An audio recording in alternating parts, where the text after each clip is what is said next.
You're in.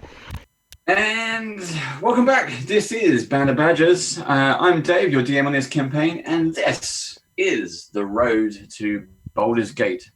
Say hello to a few of my little heroes here, my little band of heroes. Hello.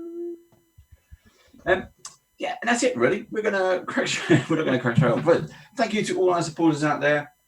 We've had some strange requests. We've had a few fan requests as well from our not our channel, other playlists. We've been doing some mystery unboxings. All your questions, thank you for sending those in. We will get to them in the next few unboxing videos, but we'll hope keep an eye out for that fairly soon. But thank you to everyone who's been sending in questions. It's a great help, and we're happy to kind of get some more stuff in front of the camera for you. And also thank you to our supporters out there, including Ed's Gaming Emporium, Free D&D, Dungeon Fog, Galforce 9, and Eldritch Foundry, and of course you for watching this. This is it's a great feeling to know that we people like our storytelling and like our different bits and pieces. Plus, if you are watching this on YouTube, hello. In the descriptions below, check out all our links for various discounts. We've got discounts in a few of our UK stores. Do check them out. They're all for Band of Badgers, and you've got 10% off of loads of tabletop gaming goodies. Now, if you have a product that you'd like us to showcase on any of our campaigns, we're starting some new campaigns very, very soon, so keep an eye out for those. Get in touch, drop us a message on YouTube or Facebook, and we'd be happy to support you with in any way we can, really.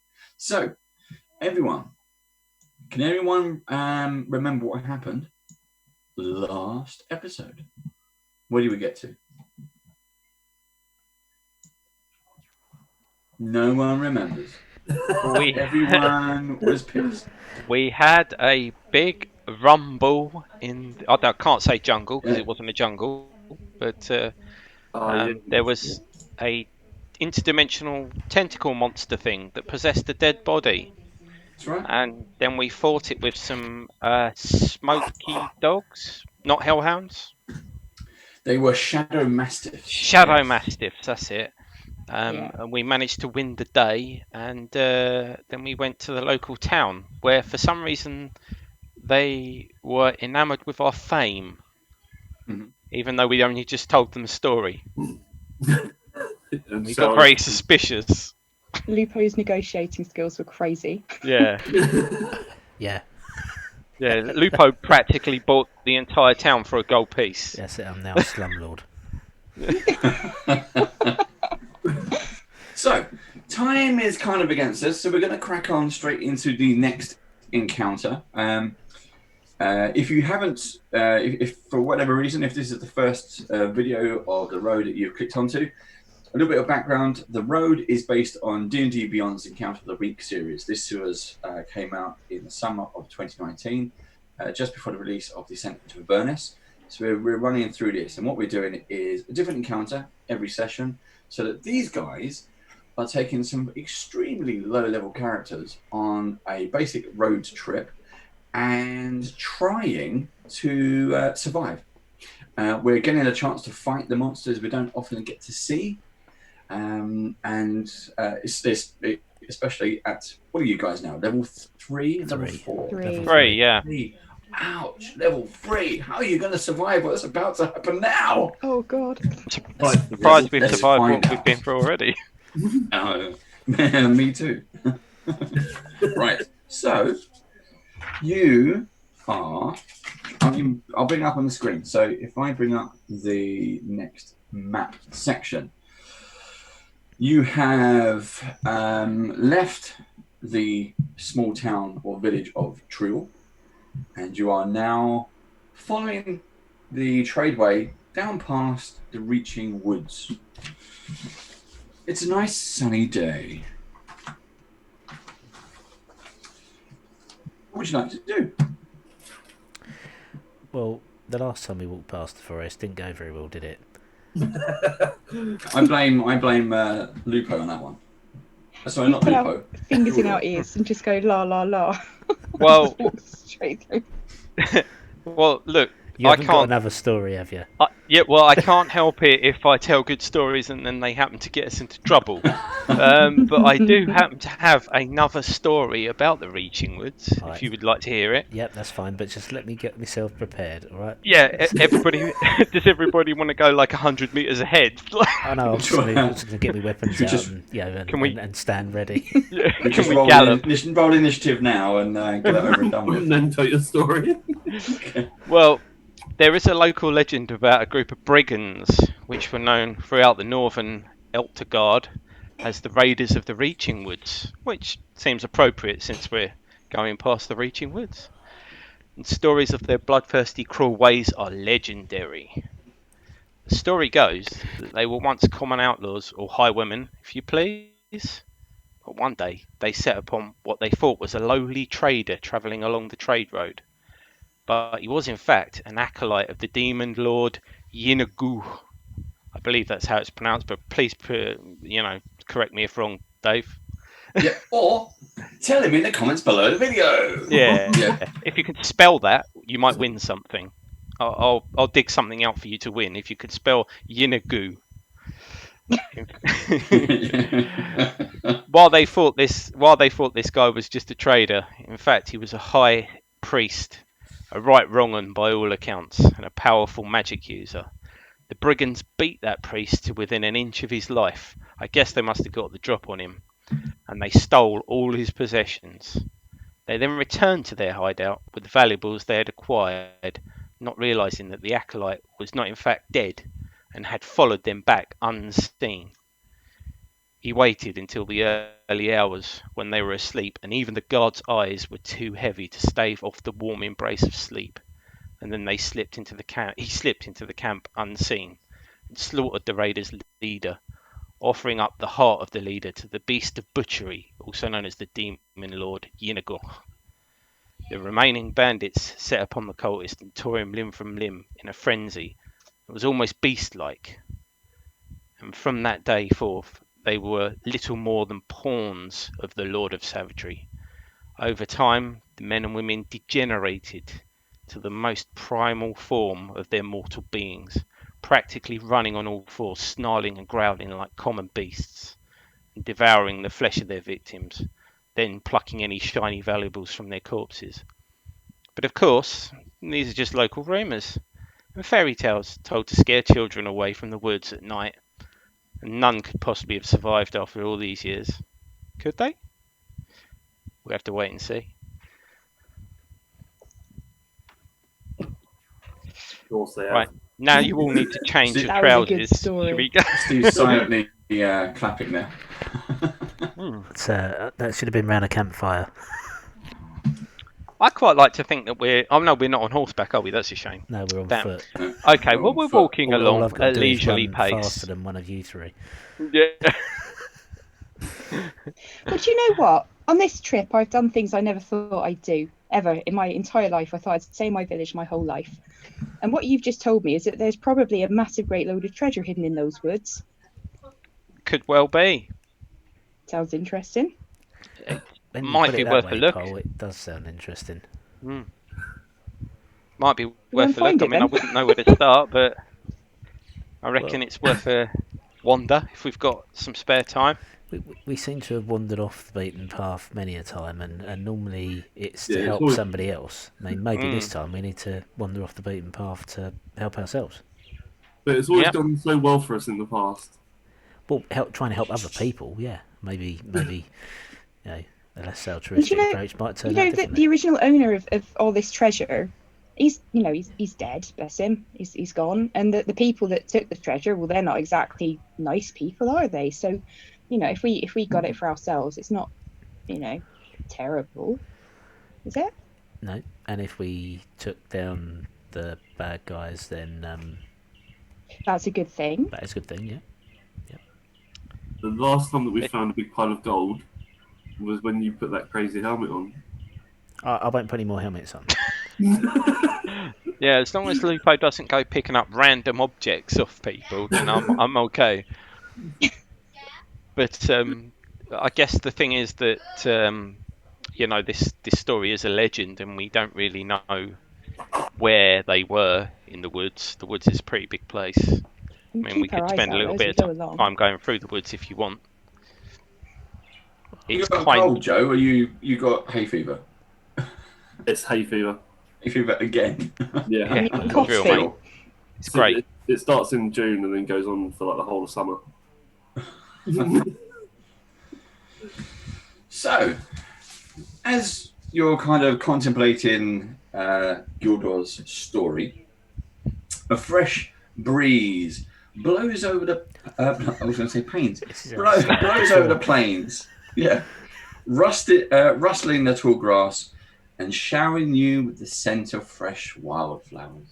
Oh, Such a beautiful day out on the road with the forest on your left, and you're still trying to find your way to the city of Elturel. does Violence start sneezing? It's hay fever. Yeah, there you go. Then the wind changes. Oh, It blows westward from the woods, and a foul scent assaults your senses. Blood, musk, rot, and something is coming. Does it Still smell can't like feel treasure though? anything. I think we should turn and face the If that woods. smells like treasure, you're about to be knee deep in it. Knee deep in treasure. All the treasure. The lovely smell of treasure. What would you like to do? Time's ticking. Turn and face the woods. See if Yeah. we can see anything coming. Actually, can I put down in front of us a spell? Oh, I've got a spell that will allow me to create a trap. I think it's 5 foot in front of me. I'm just going to now. 2 seconds. What kind of trap? Snare. Let's have a look. Okay. What are you gonna?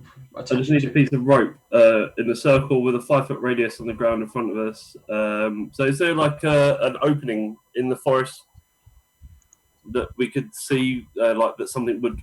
You face the forest, and you can hear leaves moving, branches breaking, twigs snapping, Okay. and it's getting faster and more frequent, and it's coming towards you. Can I just check before we go on? Did we have a long rest since our last lot of encounters? Yep. Yeah. We did. Okay, that's fine. Yeah. I'm I'm having gonna mental run blink. slightly towards the woods and start laying this trap, which is a 5 foot radius on the ground in front of us. Okay. oh yeah, I see that spell. That's a good spell. Yeah. It takes 1 minute to do so. I don't know how long this thing is going to take to get to us. Okay. But you step closer to the woods to make sure you Yeah, to lay sort it of. down. Yeah. Okay, so let's check out the dungeon fog, and you will see. Let's have a look. So, violent moves step forward. Don't really have anything to use. We'll just kind of. Can I use blanket there? No, it's not going to work. Let's have a look here.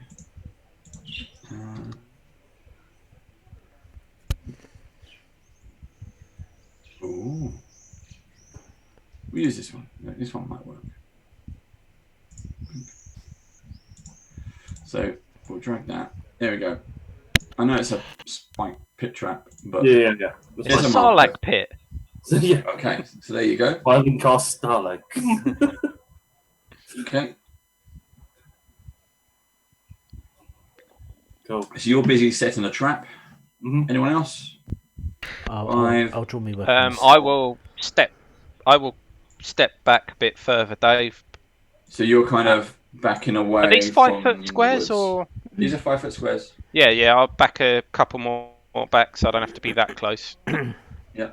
So you see Gildor stepping quite quickly With my bow, backwards with my as bow in Violent hand come like forward. this, with my bow drawn, but obviously not the bow drawn, because it's a fallacy that you'd stand there and hold the bow fully drawn for a long time. So I'm ready to shoot. You're ready, yeah. I'll Arrow step in forward hand. towards. Are you going to hold an Violent. action, basically? Yeah, basically. Yep. Right. So as soon Yeah. as something comes out of these woods, you're going to shoot it. If I matter determine what that it it's is. hostile. If it's something like a wounded bloody deer, then I'll. Oh no, actually, I'd probably still shoot that. Yeah, because that'd do us for dinner, wouldn't it? 3, 2. I'd like to step up towards Violen, so I'm stood in front of Pole, please. Okay. So you instinctively kind of take a step forward into the side, keeping Pole and. And if anything what starts was the coming doggy called? towards me, sorry, Bruiser. Bruiser. Oh, just take me out of alignment with them, Dave. Just put me down one square so I'm not dead in alignment with them. That's it.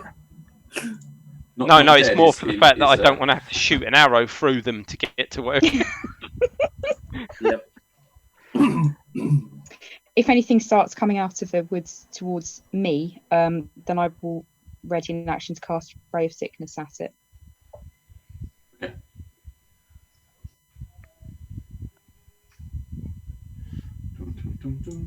Right. Oh. Okay. The suspense. The suspense. So is your just checking that all your dungeon fogs are caught up? Making sense? Yeah, I think they are. Yeah. So out of the trees, you start to, as well as the branches breaking and the trees rustling and twigs snapping, you start to hear rumbling across the ground, and then screams of people charging towards you, and you get these. I've put something on the PowerPoint page. If you have a quick look at that, Yeah. Of these human people who are just bursting out of the trees with bits of bone attached to them. They're almost practically running on all fours, coming towards you. Okay. I recognise those knee pads. They're cultists. So then we can cut to this. Now, what we're going to have, weirdly, my Zoom window is all over the place. As a burst out.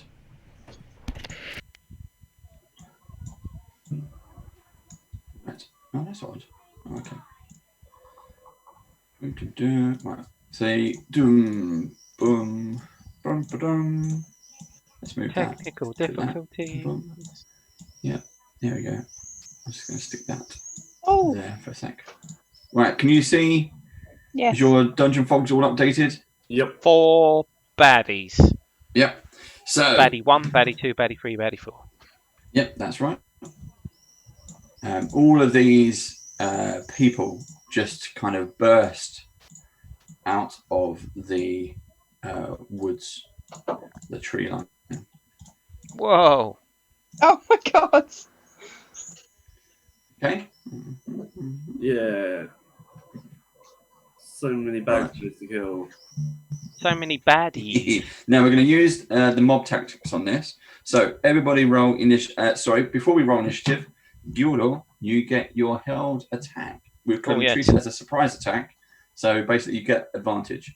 Yes, I shall aim at whichever one of them, because I'll let you decide. Burst through the canopy first. Yeah, I would say B2 directly in front of you. He just leaps out, screaming his head off. Right, I rolled a 14 plus 9, and I'll roll a second one just in case. No, second one's a 2 plus 9. So 14 plus 9 to hit, which is 23. Yep. And that is 8 damage total. Okay. So we are as number 2. Right, good hit. So straight he bursts out of the tree line, and straight away you go. You're getting your reactions are getting much sharper now. Straight into him. Okay, now everyone rolls initiative, and we'll see where we go. Ooh, nice. 10. Yeah, I got all right. I got an all right. So I need to get something high because I'm like surrounded. Okay, so Lupo. 14. 14. Pole. 9.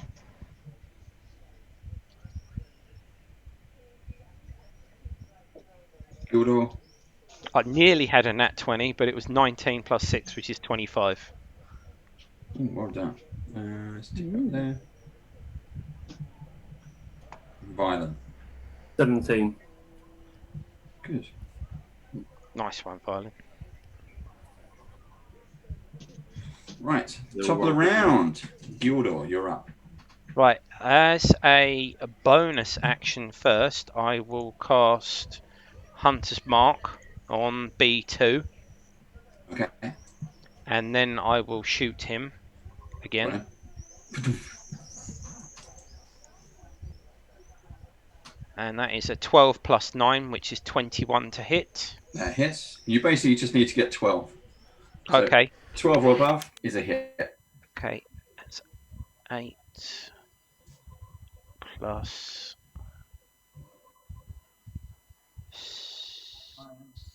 6, which is 14 damage. Sorry, maths is failing me. I say that like I was ever good at maths, but... Okay, so your bonus action, you shoot B2 again. Yeah, the same one?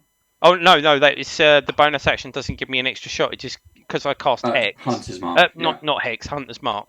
I get an Yeah. extra 1d6 damage on him.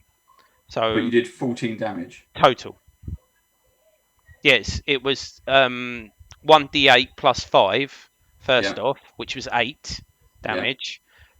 Plus 6, was it? Yeah, 6. Oh, okay, right. So 14, So 14 damage total. including the first attack. Right, gotcha. Mhm. Okay, cool. No. The first attack was a surprise attack. Yeah, which was Yeah, 8. so it's 14 plus whatever the surprise attack damage was. Is the total Okay. damage he's taken. Sorry, Right. sorry. I should have been more clear. Yes. Right. Sorry. Okay, so he's dead on the second Oh, hit, basically. okay. Okay. Right. So he goes down flat out. Boom. Nice. Right, and that's my go over because I've used my bonus action to cast the Hunter's Mark. Okay. Right. Gildor Violin. What size are Followed by they? Lupo. Oh, sorry, Violin. Are these normal humans? They look like humans. They're almost animalistic. There's something about them that they are growling and spitting at you. Yeah. Do you know what size they are? Dave, Humans. They're just humans. Just normal Dave, humans. sorry. Yeah. Also, I take 4 steps backwards. Yeah. Sorry about 1, that. I 2, forgot 3. completely about moving. It happens. Yeah. We haven't played it for a week. Mhm. Violent. B3 bursts out of the tree line in front of you, hits Yeah. the trap. What happens?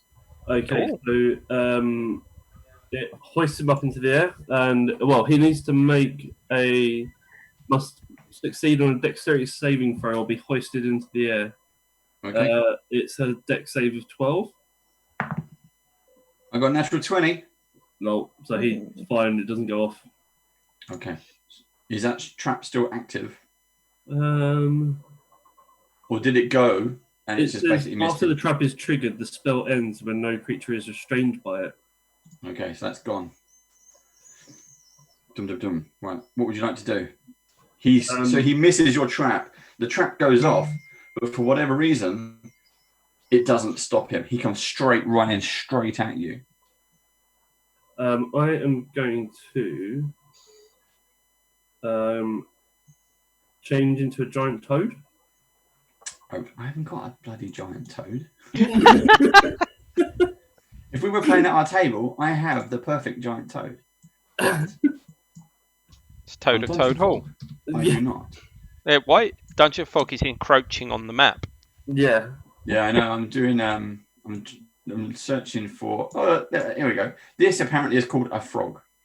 So we will use that, and that is now violent. Okay. Here we go. Here we go. I'm just getting the stat block up for. Oh my gosh. I'll put you over there, and I'll put you back there. Is that Apparently that is exactly a the frog. look on your face, Violin? Yeah.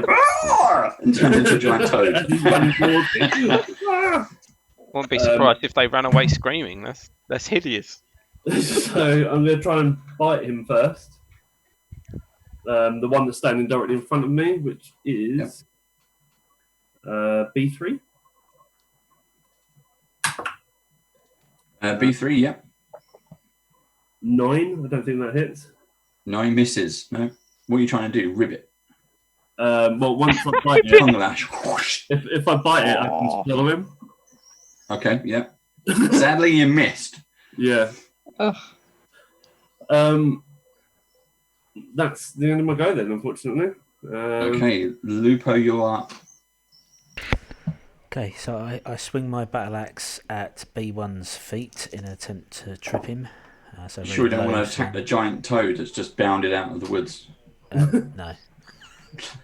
Any giant animals I just assume is villain now. Well, then. So I hit. Can you make me a strength save throw DC? Oh, sorry, I hit armor class 13, which I think. Yeah, it is, that's isn't it? fine. Yeah. So can you make me a strength saving throw? The DC is 14, please. No, I got 7. Okay, so you take 10 points of damage and are prone. Ooh. I would then like to step diagonally right and down, so I'm between B1 and B2. I'll step into the gap. I would like to finish my attack by B8, stabbing. It is B8, sorry. Yeah. I'd then like to finish my attack by stabbing downwards with my sword at the prone form of B1, trying to pin him to Ooh. the floor. Yeah, with Oh, advantage. tactics. I like this. So this is armor class 18 and 7 Yep. damage. Oh, you almost severed an arm. And then I would like to move down again so that I'm facing directly across from B6, please. Oh, wrong one. Hold on. There we go. Thank you very much. That's my Okay. go over. Okay, you when you got him with the sword, you practically took his shoulder out. Right. Bad guys go. We're going to do it as a mob. So I do one roll, and whoever they're going to try and hit will either hit or miss. Okay. Roll. No, I got 6. 1? 6. Not a 1. I am just a floating head now.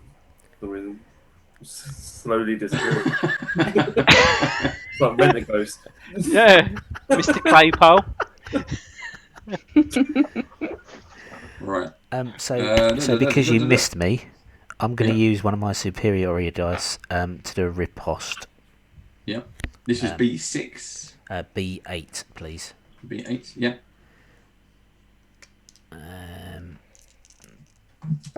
So he swings. Oh, that's a nat one. Oh. Oh. We're going Do to you know use the what? critical fumble deck as Do you know, well. do you know what? Oh no! I changed the dice. I shouldn't have changed the dice, should I? I You never change the dice. Oh no! You don't have the option Rookie. to re-roll with Rookie. another superiority thing or something, Steve. No. No. You not got inspiration from earlier? Like, who got Oh, inspiration hang from on. the game? No. Did I? Oh, yeah, I got inspiration, didn't I? You- I think it was you. I did don't yesterday. think it was me. That was yesterday. I used it yesterday. Yeah. Hmm.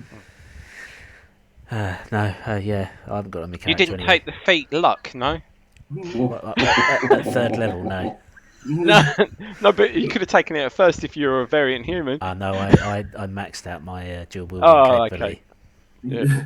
Okay, so this is what happens. You fumble. You go to attack, thinking you were cocky, but you fumbled. And what has actually happened, you have stumbled through them into the tree line. And they all get an attack of opportunity, okay? So we can do that individually. So that is the... so B8 got a natural 1. Nice. Nice. I've What does he got draw 2. from the deck? I'll do it in a sec. B6 got a 2. And B5 got a 4. Oh, nice rolls, DM. I know. I like that need dice. Oh, man. Okay, so was it B8 or B6? B8, I think. B8 Yeah, it was the first one you rolled. gets a -2 to all attacks and disadvantage. Oh, Jesus, that's really bad. Oh, that's crippling. That's -2 attack, disadvantage. Ouch! Yeah, I like these decks. They have some interesting things. Okay, Paul, you are up. Do I have to take my readied action? Do you have to take your... My readied action. Did you do a hold action at the start? I did. Okay, sorry, Yeah, I didn't I said make I a was- note of that, but go for it. Oh no, sorry. I said I was going to. If anything came charging out of the woods towards us and it looked like it meant us harm, I was going to cast Ray of Sickness for Yes, you whichever did. one I ended remember up that. closest to me. Yes. Okay. So So I guess I'm B1 going is directly in front of you. Yep. So I guess I will cast Ray of Sickness at B1, Okay. if I may. So I've just rolled a 14 to hit. Yeah. Okay, so he will take 13 damage, and if that's not enough to kill him, then he'll have to make a Constitution roll as well. Constitution save. Well, he is also on the floor with his shoulder hanging off. Remember? Yeah. So you've just He's got. now vomiting at the same time. Yep. And how much damage does he take?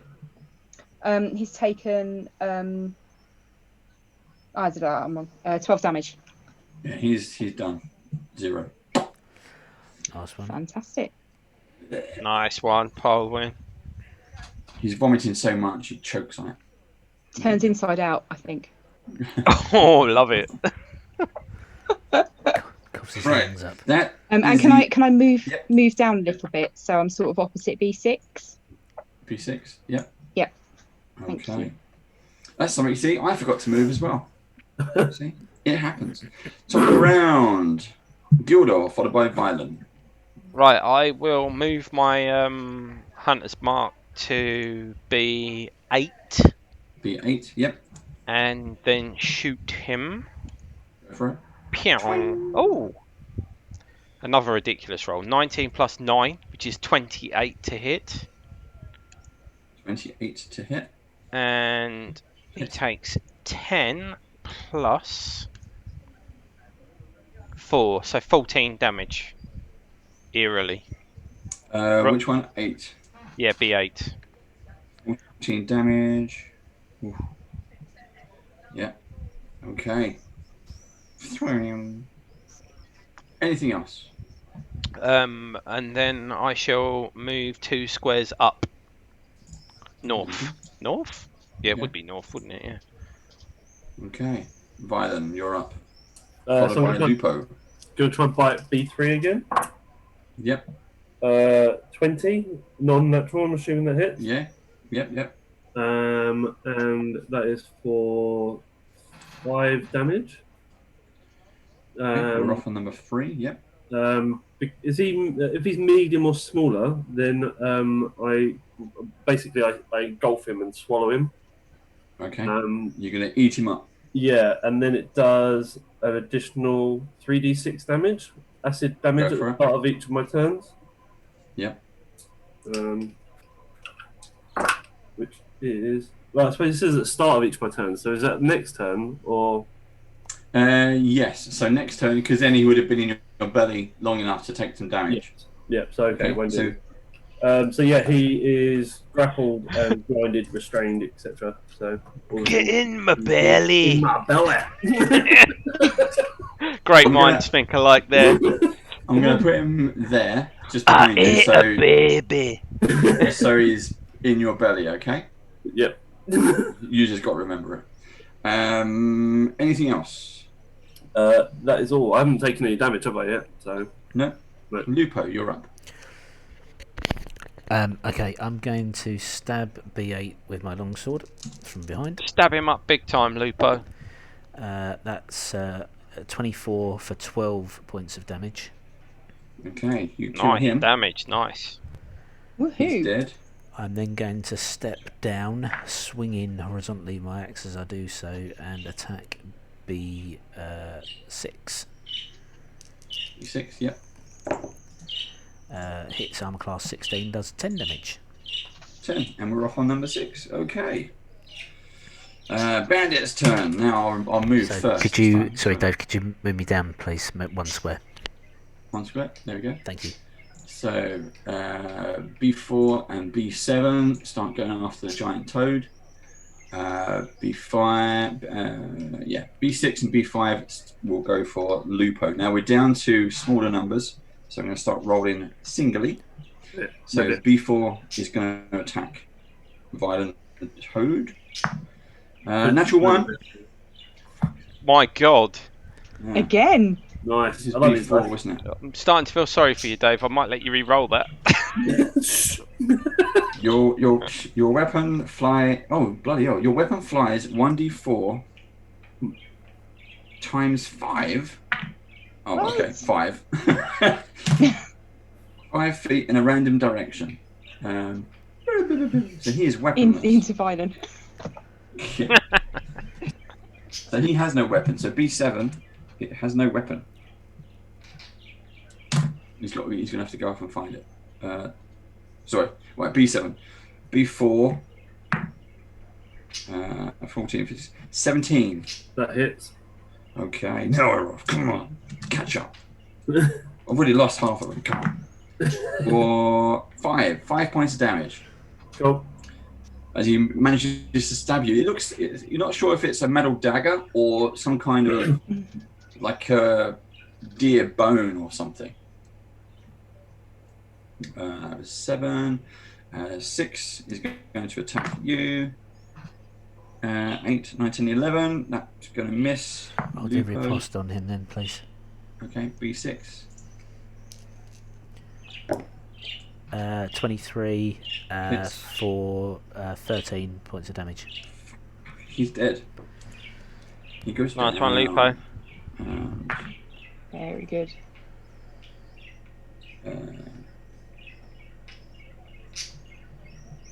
Okay.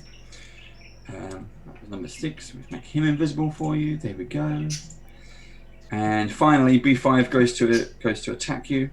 Again, they don't care that their friends, well, their teammates are going down. They're just so practically foaming and spittle and blood. Their fingernails and the odour coming off of them. All their hair's matted as he just tries to rip you apart, basically. 6, 7, 8, 9, 10. That misses as well. These are useless. Right. That's my bandits done. Pole, you'll go. I am going to cast. I think I'll cast Ray of Frost at B5 because it's closest.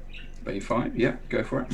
Yeah, so does a 11 hit? It wouldn't hit, would it? Misses. No. Can I use advantage with Tides of Chaos? Can you use advantage with Tides of Chaos? Yeah, because why not? I haven't done it yet. Okay, go for it. Why not? That's an 18 to hit. That hits. Fantastic. And that was for just 4 points of damage. Okay, but he's off, that's fine. Yeah. Anything else you'd like to do? Would you No, like to I move? think no, I'll stay where I am, actually. Okie dokie. Right. That's the end of the round. Start of round 3. You notice that B2, the body seems to be twitching and almost expanding. And then almost to the point where he looks kind of really heavily pregnant. And then his whole kind of body as it's laying there kind of just explodes. Oh. Oh, no. And if you switch to PowerPoint, Chest burster? this thing just comes out. What? And it's is covered in that? flesh Oh, lovely. and grizzle and all kinds of gore as it gets up onto its weird feet, looks around, goes, and then starts coming Oh, after God. It almost looks like two things joined. you. And it starts, it comes out, and it's gonna, it will move on its next go. Is this M1, Dave? It is M1. Yeah. I don't like that there's a number there. Just. Yeah, where's 2, 3, 4, and 5? That was the first guy we killed. I think it was, yeah. They did seem to go down quite easily, didn't they? So, Gildor.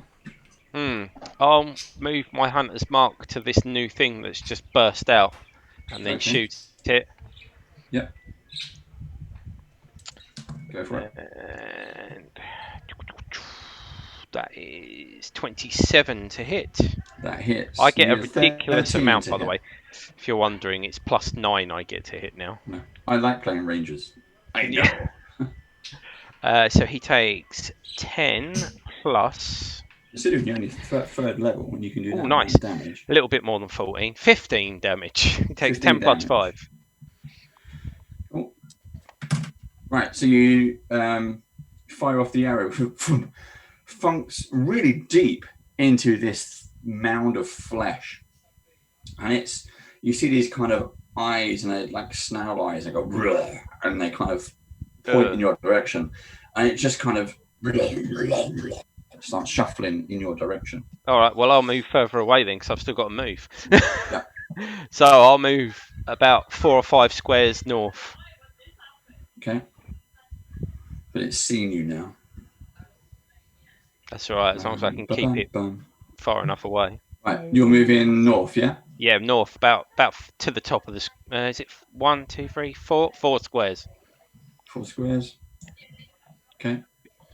Violin, you're up, followed by Lupo. Okay, so first of all, the damage for the being inside me. I got 14 damage. 14 damage for, that's B3, isn't it? Yes. Yeah, what I'll say is, he stops struggling. And you go, "Brr." You digested a bad guy. Yummy. And then I'm going to try and bite B4. Okay. Natural 1. Okay. Oh dear. You got a natural 1. Let's did. see what happens. Okay, for whatever reason, you are dazzled by the sun. Maybe something reflects off his armor or something. You are dazzled until the end of your turn. So you've got disadvantage on saving throws and things like that, should they attack you in this round. Okay. Lupo, you're up. Okay, I'm going to attack B5, please. So swing Okay, with my B5. axe first. That is armor class 12. That hits, yeah. 5 points of damage. 5 on B5, yeah. And I'll follow up with a slash of my longsword. Armor class 14 for 7 points of damage. Okay, he's still standing. He's still alive. Bandits go. Right, so B4 is going to attack the toad. 6, 7, 8, 9 misses. B7, 7, 8, 9, 10 misses. B5, it was a natural 20. Got an 11. Does 11 get you? No. B5 on Lupo. No, it doesn't. No. But they will all stay in their positions at the moment. And then Paul, you'll go. I'm going to back away from that, from Monster 1. Okay, how far do you want to go? Head me sort of westwards, 25 feet, which is my walking 5, range. 10, 15, 20, 25. There you go. Yeah, and then can I shoot at it with my crossbow? Yeah, you want to shoot M1, yeah? Yes, please. Go for it. Does a... Where is it? 15 hit. 15 does hit. Fantastic. And that is for 10 points of damage. Nice. Good hit. Nice damage. Very good. Okay. Nice one, Paul. That's the end of round 3. Start of round 4. You notice the other bodies start to do the same kind of thing now. Can I shout something to Violin? Yeah. Can I shout, Violin, what about the one you ate? Are you feeling all right? Ribbit. Let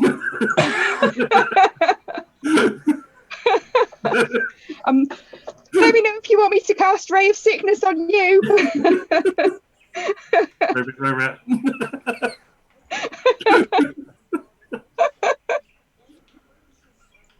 Okay.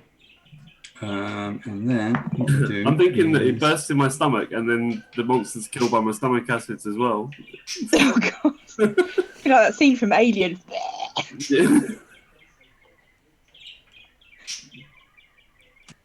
Okay. So, this one. Where the fuck can I travel? Oh, okay. So, oh, that was the wrong one. That was the bandit. Let's get rid of him. M1 starts wandering towards you, Jeff. Or Gildor, sorry. And then Aye. they all start to move a little bit closer, seem to be surrounding Lupo, and M2 is going to go for the giant toad. So they come out, and M2 rolls straight into an attack onto the toad. 17, 18, 19, 20, 21. Hits. Here we go. And we've got 8, 9, 10, 11, 12 points of damage as it kind of just lumbers in and bites into your side of your toad-like fleshy legs. M3, Lupo. Got a natural 20. Yeah, that hits. And a card. We'll do this as piercing damage. Oh, okay. It bites you, but also bites through your pockets in your backpack. Lose 1 item permanently from your backpack as he gobbles it up. God damn! I lost my pencil. Do you want me to just pick? You pick an item that you want to lose, and it's going to eat it. It's going to chew it up. Okay, So it can't be. The biggest thing will be Any poison? the tent. So I'll lose the tent. Okay. The tent's ruined. It gobbles it all up. So the idea being that you can't. It eats your heirloom dagger. You can't then at the end of the fight cut it open and get it back. Yeah. The idea is it just destroys it. And then M4, Steve. Oh, How much damage? roll do I damage. take? Exactly. 7, 8, 9, 10, 11, 12, 13. Sorry, that's 14, 15, 17 points of damage. And then M4, 6, 7, 8, 9 misses. Right, I'll do riposte on M4 then, please. But let me just M4. put me Yep. damage in. Okay, so that is a miss, I believe, unless it's less than 10 armor class. Nope, sorry. Okay, that is the end of the round. I think, yep. This is the next round. And Violen, you start to feel a bit sick. Something else starts moving around inside you.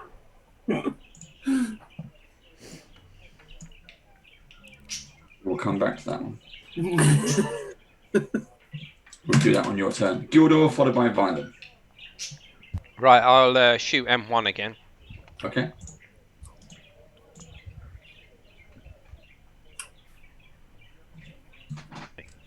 Alright, that's 8 plus 9, which is 17 to hit. Yep. And he takes 11 plus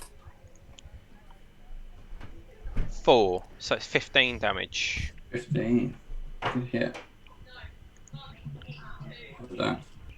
And I shall move 4 squares away from him.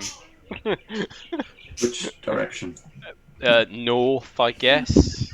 1, 2, 3. You brave Sir Robin. Yeah, I'm off my screen now. You I are just wanna... off your screen. Yeah. Yeah, because He was off my screen last the week.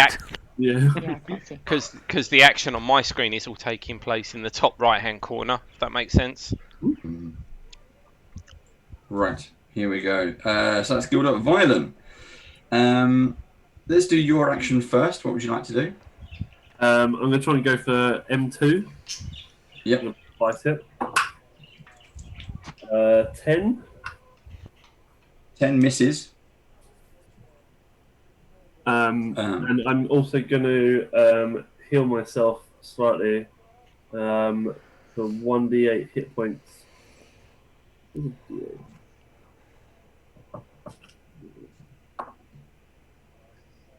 Six.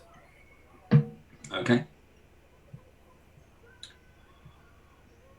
So inside your big belly, it starts to feel a bit uncomfortable. You start to see claw protrusions trying to push its way out, and like eye stalks kind of moving around just under the flesh. It's not looking good, and you take 4 points of internal damage. Nice. Can I try and throw the creature up? You'd have to kind of fail a Constitution throw. I tell you what, we'll do it as a, because me and Steve have been talking about this, so you can do whatever you want to do. If you roll higher than a 15, you succeed. Okay. No. There you go. Okay. So Lupo, over to you. I'll attack. Is it M3? M2. I'll attack M2. No, it is M3, isn't it? M3, that one. Yeah. I'll attack M3 with my sword. M3 is always better than the M2, Steve. Traffic, and all that. Armor class 14. That hits. 12 points of damage, please. Well done. Yep. And then I'll throw caution to the wind and follow through my battle axe. So I swing with a battle axe at M3 as well, please. Armor class 14 for another 12 points of damage. Well done. Is it dead? Right. No. Bugger. Right. Bandits. Okay, so B4 is going to attack the toady. Oh, yep, that's a 22. Alright, so let's roll that one, which is 1d6. So that's 2 points of damage as he stabs you with his antler dagger. 19. A 19 gets you as well, doesn't it? Yep. That's 4 points of damage. And B5 on Lupo. That's a 19. 19 is my armor class. That's 4 points of damage on you as well. They're all going to stay where they are. Paul, you'll go. Can I use my bow and arrow again, my crossbow, sorry, on M4? M4, yeah, by Lupo, yeah. By Lupo, yeah. Cool. So that is a 19 to hit. A hit. Yep. And that is for 8 points of damage. Well done. Nice. Okay, we're off. And I'm going to move 15 feet south. Okay. Same tactic as me, but in reverse. Well, I don't want to go in the same direction as you. I want them to split up if they've got to chase after us. No, it's a good idea. Dave, I forgot to ask, on my turn, did the demon inside my stomach take any damage? Oh. No, it hasn't actually. Because normally it would take damage. Do your roll. It says a solid target takes 3d6 damage. You don't have to try and hit. Roll your damage. 7. Okay. 7 points of damage. Sorry, I forgot. Digestion damage. Yeah. Okay. Right, more demons go. There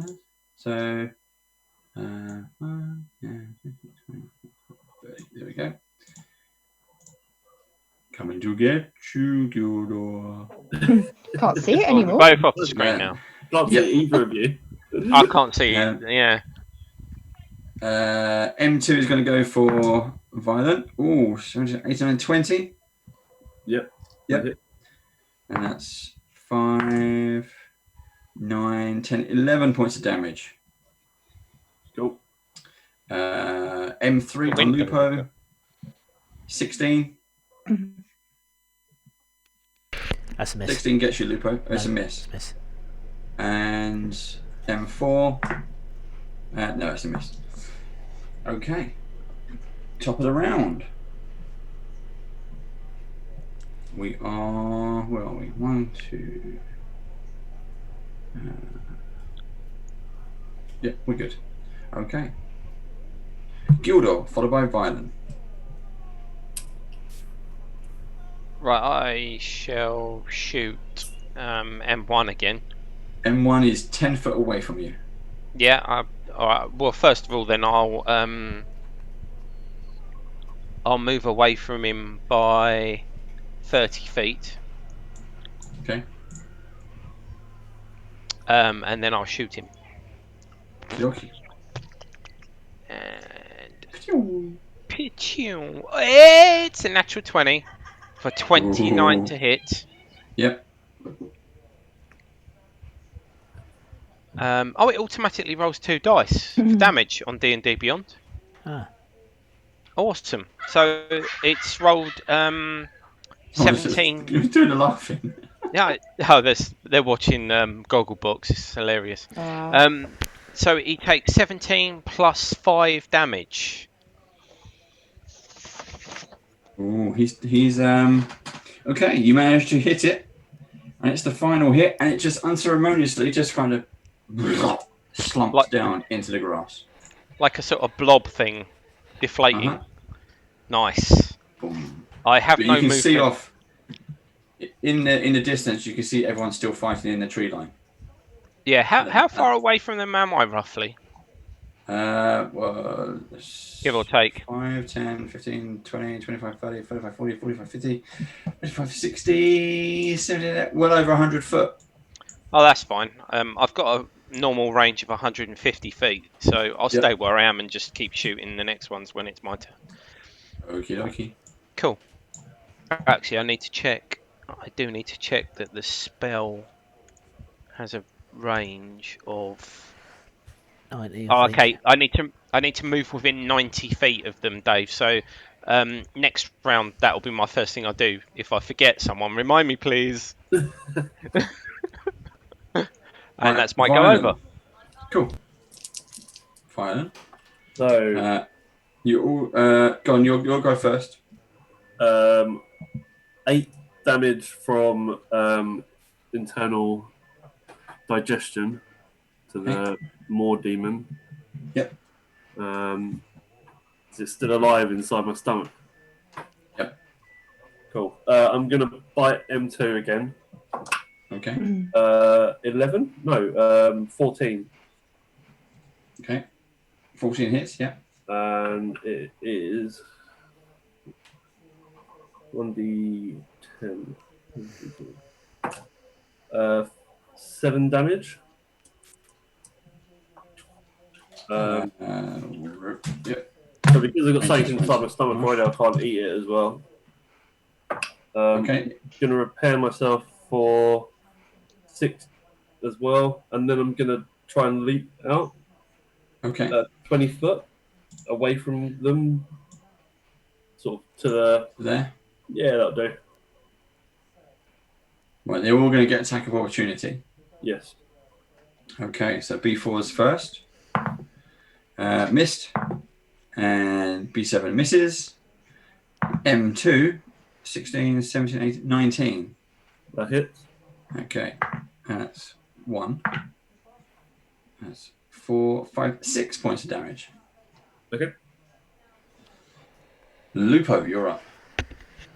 Okay, I'll swing again with my longsword at M3. Please try and take him down if I can. That's armor class 10, so that's a miss. And then with my bonus action, I'm going to use second wind to try and get some hit points back. So I get 6 hit points back from second wind. Okie dokie.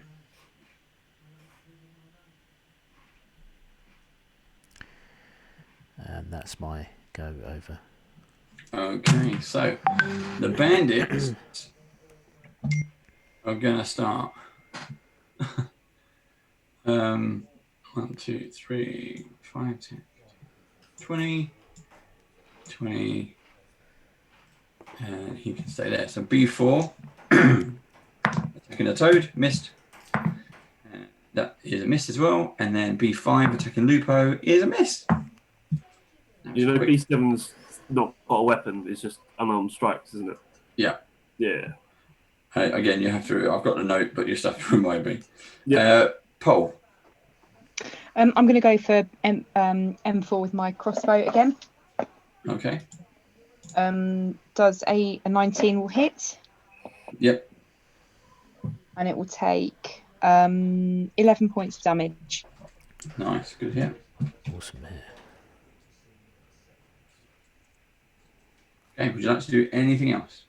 I'm going to move up 15 feet just to be a little bit further north. There you go. Yep, that'll Come do. to the north, Pole. Come to the north. The I don't want to, it's grim. North Pole. North Pole. The Oh, north will rise. Very good.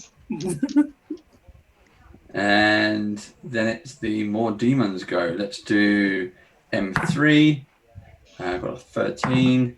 M4. Got a natural 1. Ooh. Nice. What do the M4. cards say, Dave? Same thing. You are dazzled until the end of your turn, so it makes no attack. It's on disadvantage, basically. So that is M4 disadvantage. On the next round. And let's do. Oh no, he was dead, wasn't he? And let's do the one inside the froggy. 3 points of damage. Violent.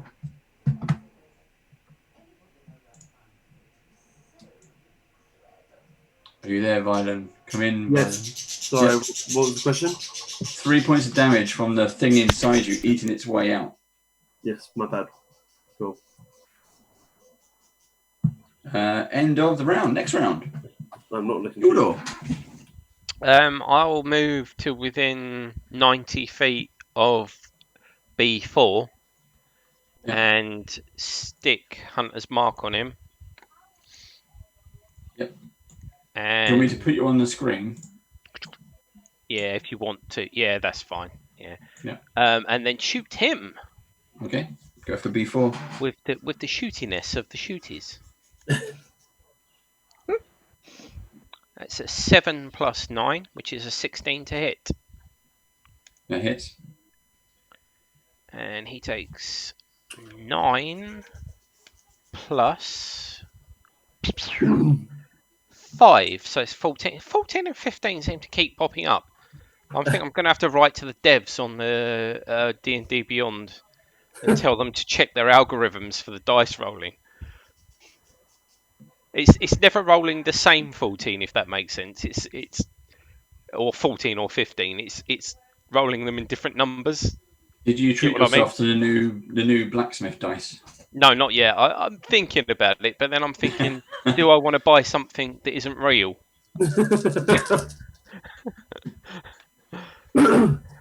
Right. That was Gildor. Violent, you're up. Okay, so the creature takes 8 damage inside my stomach. Yep. And does a 13 hit on B4. 13 on B4. That does hit. And that is for... Finish him, violin. That is for, 8 damage. 8 piercing damage. Yeah, he dies. Get in. You're going to eat that one as well? I can't because I've already got one in my stomach. Okay. I'm a bit full at the minute. He's dead. To go down a bit. Oh, I had roast more demon. I can't have another one. I'm too full up on roast demons. Just one whiff of thin mint. Right. Anything else you'd like to do? I've just healed myself for another 3 hit points. Okay. Lupo, you're up. Hey, I'll swing my sword again at M3, try and take this one down. Armor class 11. Miss. Okay, so I'll follow up the battle accent, and that's a natural 20. Oh, here we go. Nice. M3. Yeah. Do you want the critical hit deck as well? Yes, please. Yeah, what does the card say? This is slashing. The target must succeed on a dexterity or be paralyzed. Nice. Oh, nice. There we go. And they do not. No, very much. Bad. Oh, I got 14. Was that a pass or fail? What's it? Dexterity saving throw against? Didn't Oh, say what? card. No, there's it doesn't. no- So Yeah, if there's no Let's number- say it's a 15, so Well, it failed. definitely 15. I was going to say it would be at least whatever Steve's attack roll would be. Mm. You know, compare the two, if that makes sense. Well, but then it Yeah. would always be high because it's a nat 20, isn't it? That's a little unfair. I mean, my Oh, that's true. Yeah. my DC for my trip attack is 14. Oh, there you go. So yeah, if you want to do 14, which actually is a pass, isn't it? Yes. Okay. It still takes. It Go ahead. takes 16 points of damage. Oof, Blimey, that's a good hit. that's a very good hit. This is M3. M3. Ooh, very good hit. Still standing. Still standing. Jesus, I've done 40 damage. You lob off one of its eye stalks. Here we go. Anything else you can do? No, that's it. Okay. I'm down to Kick it. hack and slash now. You could probably Bandits. kick it, couldn't you? No, I've had my bonus action for my second attack. All right, right. B7 is attacking the frog. They're not dogs, we can't kick them. That That doesn't makes it work. sound awful, like we only kick dogs. B5 got a natural 20 against Lupo. So let's do the damage first, then the card. And that is 6. Sorry, that would be 10 points of damage, 11 in total. And this is. Oh shit. Sorry, with its natural 20, this is B5. He lunges at you with his antler dagger thing and shoves it right under your rib cage. You are now suffocating with a punctured lung. You have disadvantage on everything, Steve. Wow. I don't like this deck. Do I not get a saving throw against it? No, it's a critical, so you take the effect. So you took damage and then took the effect. So that's it. You need healing. Somebody has to magically heal you to remove it. I've already used my second win the other round. Otherwise, I could have done that. Hey, Paul. Once I don't have this thing inside my stomach, I can change back and heal you. Yeah, I've got cure wounds as well. I could heal you if I can get close to you. Can I turn slightly and attempt to take out B7 that's next to Violin, so he doesn't have to worry about that at the beginning of his next go? Yep. And I will attempt to hit it with the crossbow if I can. D7. Yeah, B7. Would a 12 hit? It does. It does. Okay. So that will be a 10 points of damage. Well done. You're doing some good damage this session. Well done. Is that taking him out? Nope. Okay.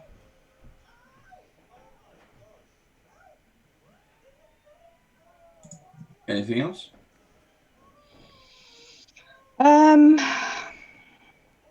Yeah, go on then. Can I spend 2 sorcery points and then hit him with Ray of Sickness as well as a bonus You can. action? Yep. I will do that. For another 12 to hit. That hits. Yep, 12 to hit. Okay, so that is going to be that is for another 8 points of damage. That set him down. So he dies. Nice one, V7 Powen. finish. Right. Fantastic. Nice one, Powen. Good. Okay. Do-do-do-do-do. Anything else, Paul? Nope. That's it for me, I think. Okay, so more demons. We have this one seems to be 1, 2, 3, 4. Going off. Oh, not that one. Let's get rid of that. 1, 2, 3, 4. Put it there, actually. And the other two attacks. So let's do M3 on Lupo. Remember, you got that's a miss. And then a natural 1. Yes. M4. What have we got on M4? M4 has got disadvantage anyway, but I rolled a natural 1.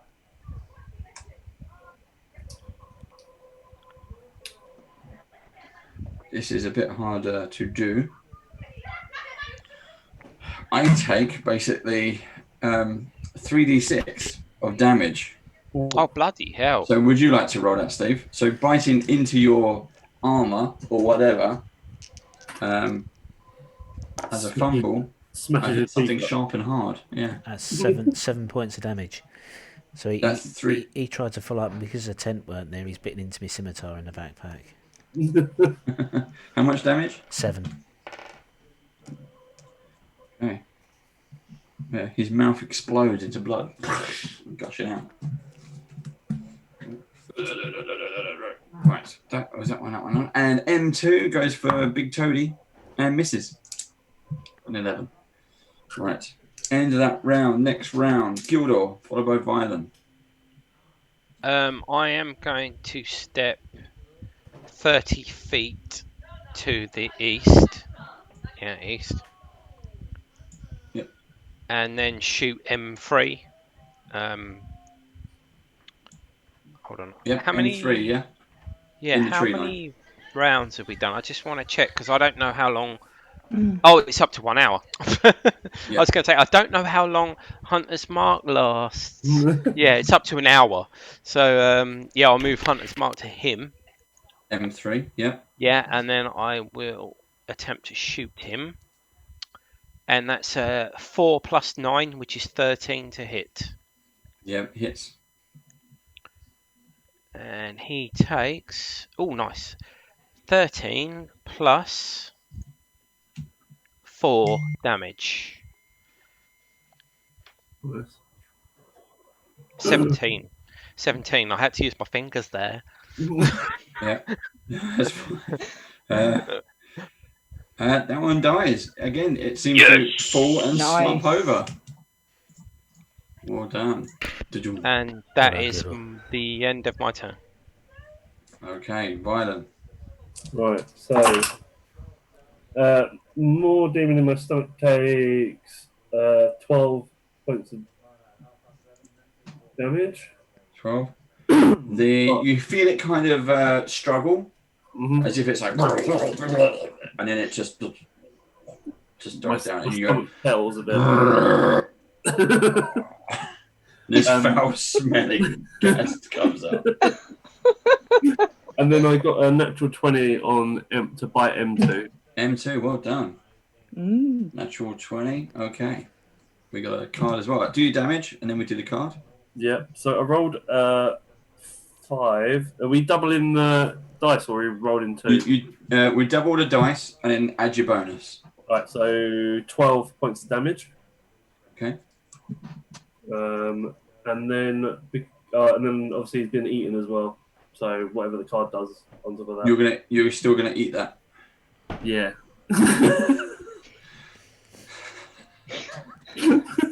We'll put him there so we tell. But let's consider this piercing damage. The creature. So you do the double damage. That's fine, but you got a critical effect. The target is stunned for 2 rounds, so he can't do any moves for the next 2 rounds. Just take the acid damage. Yeah, can't fight back. Cool. Anything else? I've healed myself for 2 hit points as well. Yeah. Inside the belly. Right, Lupo. Yeah. I'm going to use my action to drink a potion of healing. Okay. Oh, good one, Steve. I was going to say if any of us got any, but I couldn't remember. Forgotten about them. Yeah.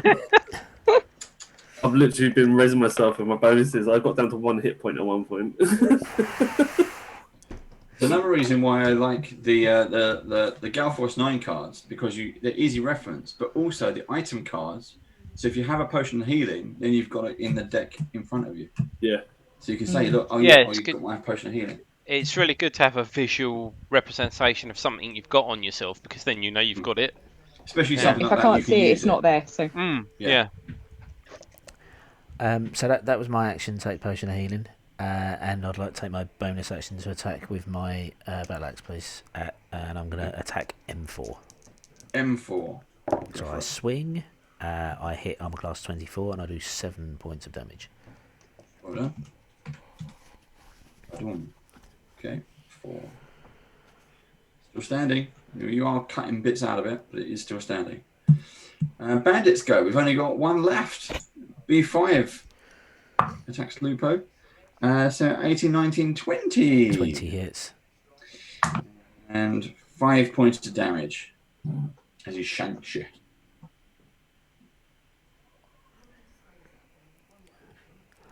My hit points are yo-yo.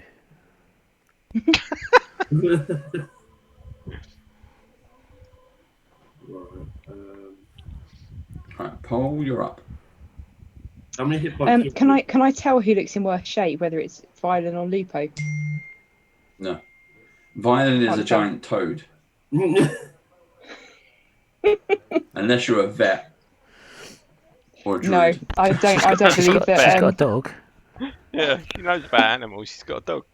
Yeah, that's true. Yeah. Okay, in that case, I'm just going to shoot another crossbow bolt over to M4. Yep, M4. And 16, does that hit? That hits. Fantastic. Can you finish it? It Go finishes on, it, does it? Paul. So that's No, I just said, 5 can points you of damage. finish it? Oh, Can you 5 finish points it? of damage this time. Not this time. It's still standing. Not this time. But it's good.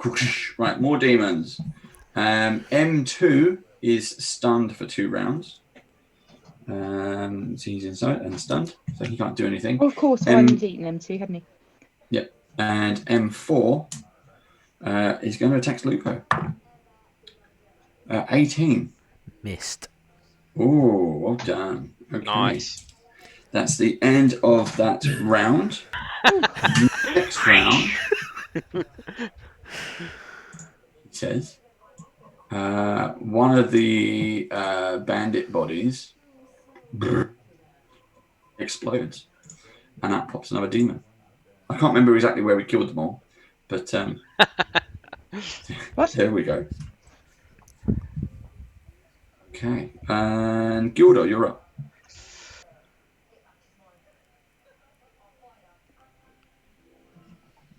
Gildor, you're on mute.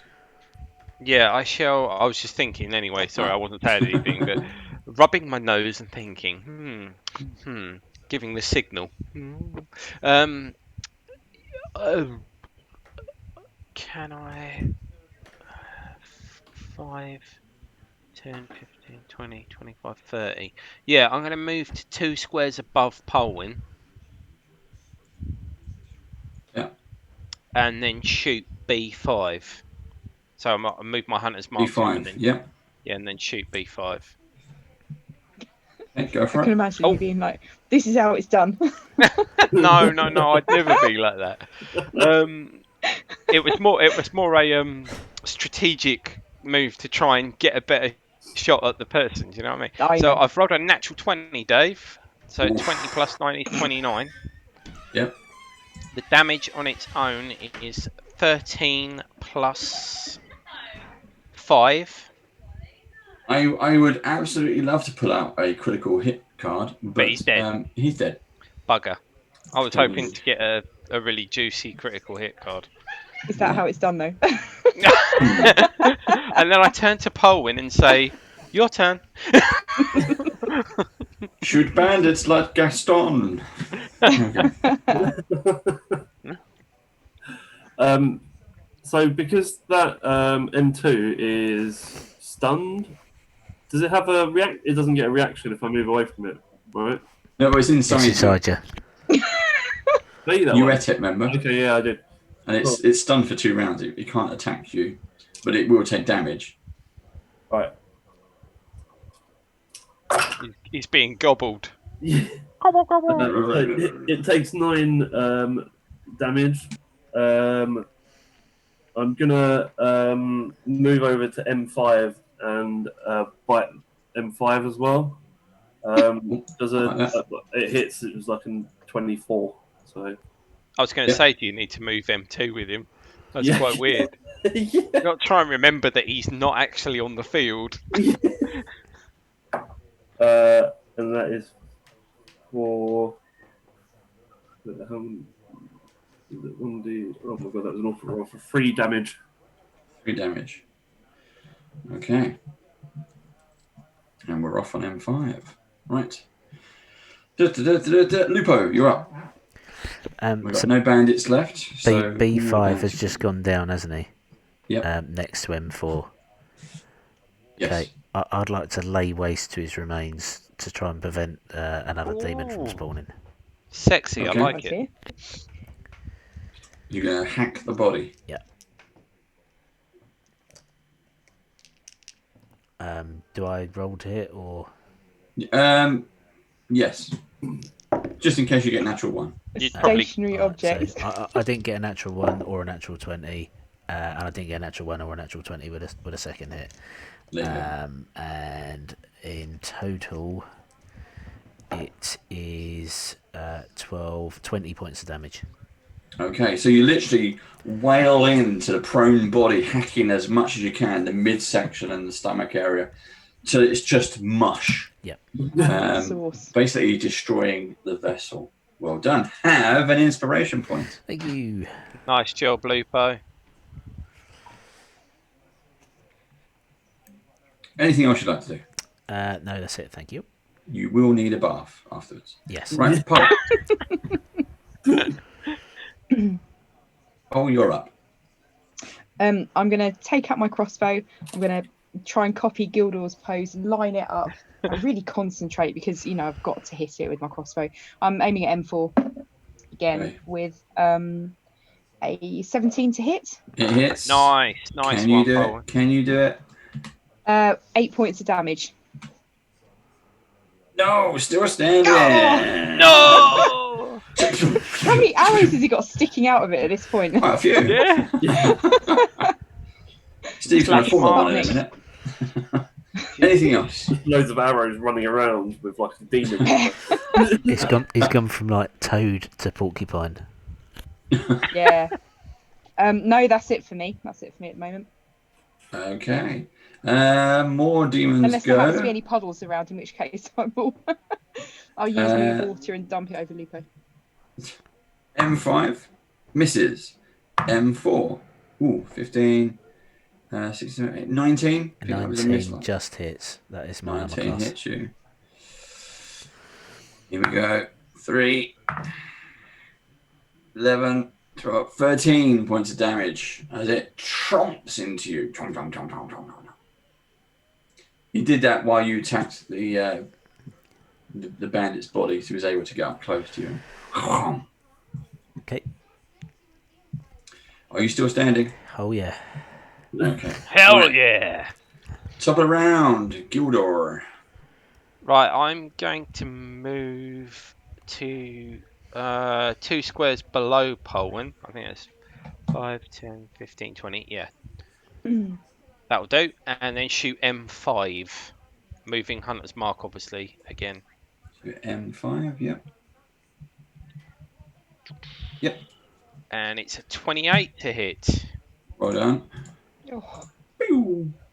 You've got to use the dice on the site. I tell you, I swear the devs must have thought, yeah, let's let everybody have really good rolls. So he takes 8 damage plus 5. 8 plus 5. Okay. Okay. Fine. What they need to do though is integrate it with their Twitch overlay. Yeah. So the audience could then see live dice rolls. Yeah, it Oh, would that be would be nice good, because wouldn't it would be quite exciting for the audience to be able to see that. Yeah. You know, because you'd be like, "Oh my god, what's it going to land on?" Especially when you see the 20 and it goes, the 20 over roll. Yeah, because it isn't a 20 on a dice; it's an ampersand, so it looks really cool. It's the D&D ampersand, you know. Rylan. So the one in my stomach takes 11 damage.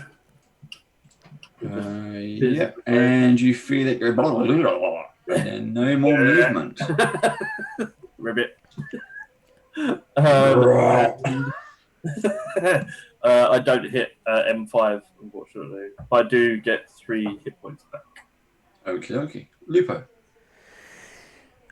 Is there any bandit bodies on the floor that haven't exploded yet? No, they've all been birthed. Okay.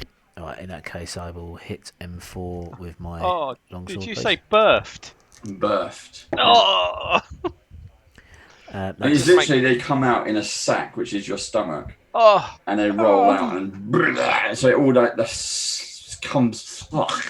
Yeah, that's actually quite cool. Yeah, they come wobbling after you. I hit armor class 23 for 11 points of damage. Ooh, here we go. Yeah, that one goes down. Hey. How do you want to kill that one? Yay. I'll just hit it straight down the middle and 2 halves. Yeah, it's perfectly positioned for that as well. If you look at your PowerPoint picture. I think we did that in Saltmarsh. These guys have had these in Saltmarsh, and it's they're not pretty. No. I think can't you summon them as summon as a demon as well? Yeah. Right. They're not pretty. They don't do against low level, and you got a few of them, but you don't want it to sneak up on you. Right, Lupo. Anything else? Yep, I'm gonna move across and attack M5, please. I'm gonna go opposite Violin to gain advantage by flanking. Okay. Yeah. So that is armor class 19 for 12 points of damage. Nice. Good. Yeah, that one's well on its way. No bandits. Pole. I'm going to move a bit closer. I'm going to shoot it with a crossbow again. Okay. I've How not much been closer keeping- would you like to go? Can I just go maybe 3 squares below it? Yeah, right there. Yep, that'll do. And I will 14 to hit. 14 does hit. Fantastic. And that's just 4 points of damage. Okay. Still standing. This one's starting to get its arrow collection now. Yeah. Could take Starting you forever to go and pick these up. pincushion. More demons go. He's staying with the toad. It is a miss. I got a 10. End of the round. Top of the round. Gildor. Right, I'll Start move mopping it up now. Hunter's Mark to it and Yeah. try and shoot it. Yep. Oh, a 3 on the dice plus 9 is 12. Misses. Whee! I'm Just I'm Through- just going to turn and look at him with a smug look on my face. Well, at least that proves the coding for the dice isn't completely smuffed. They're listening. They're listening. Violent. If you slag off their dice, you roll low. On my screen, man. I'm going to try and bite him again. 10 doesn't hit. And misses, no.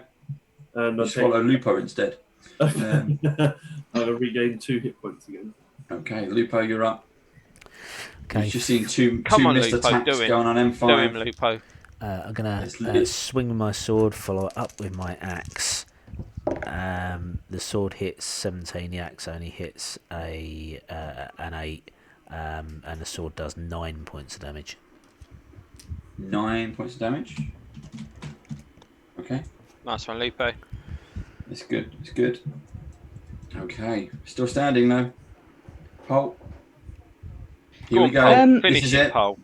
Bullseye shot. Go on. Right. No, I'm going to march up to him with my short swords and I'm going to smack him with both of them. Interested to know how this works. Oh, you Can I mean do two that? weapon? You can. Yes. Yeah. So how do I do this? I've just rolled. My first roll was only a 7. So to attack. What to hit. total? Yep, to attack.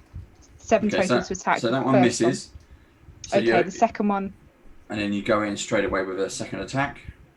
Yep, the second one was 14. Now, second attack, you don't add the bonuses. Is that right? Yeah, Steve? yeah, it's something don't like that, unless you've got the proficiency, don't feet. Well, you've got. No, I haven't got a feat. you've So got the two second. weapon So it masters. was. Pardon? Sorry, What's the- Byron, what'd you say? What's the feat that you're using, or the? No, it's standard 2 weapon fighting, isn't it? You Just know, 2 weapon every fighting. fighting class gets it. So yeah, you don't get your proficiency on your second attack, do you? Yeah, it's Gotcha. just kind of like a plain roll on its own. No, you still get your dexterity bonus. Oh, do you? To hit, yeah, you don't get anything to damage. Oh, that's right. Yeah, so you don't get you any just have to extra take damage. 2 off of the dice roll, Paul. So I just rolled an 11. So do I add the 3 to it? No, Or you not. you only add 1. This is the 3 to hit. Okay, so 12 to hit. 12 misses. Let me just check your character. Adjudication has Yeah, been that's called right. on the roll. Adjudication. What's the line cam? Yeah. No, you're just out. The sword's like, no, you just missed. Oh, you mean Hawkeye on the old tennis? On Wimbledon. Yeah. Yeah. Oh. Yeah. Oh. Going for an eye stalk. Whoa. No. Imagine you have the eye stalk like that, and it's like. Right, anyway, where were we? What were we doing? I don't know. I was missing spectacularly. And then that's it. Okay. I go. More demon. Oh, yes. 23 to hit the toad. Here we Of go. Toad Hall. 5. The toad 6, 8 points of damage as it bites into another frog's leg. Didn't say the demons were French. That's it. Top of the round. I don't even know if Yes. toads go ribbit. This is round 12. Gildor. Right, I will shoot him again. Or attempt to shoot him anyway. Okay. And it's not a 3, it's an 8 plus 9, which is 17 to hit. That hits.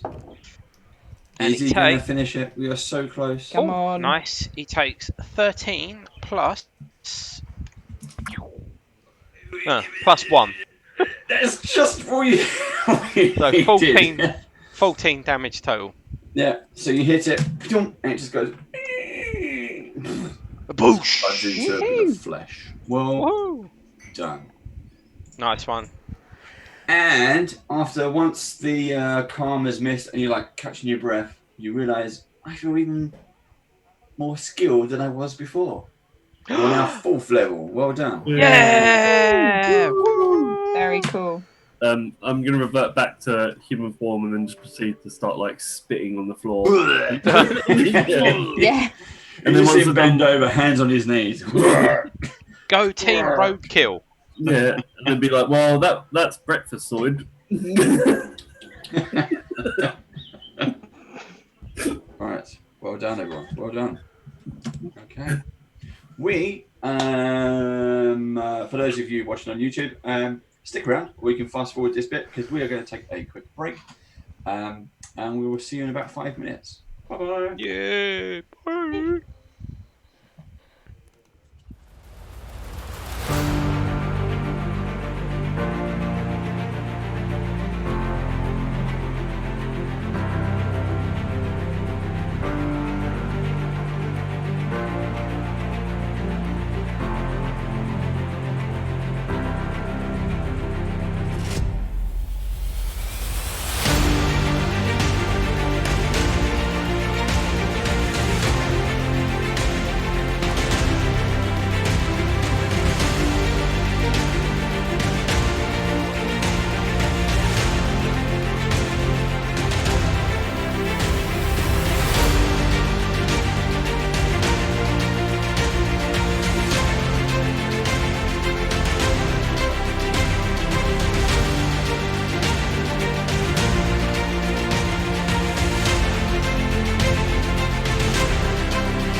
Hello, welcome back.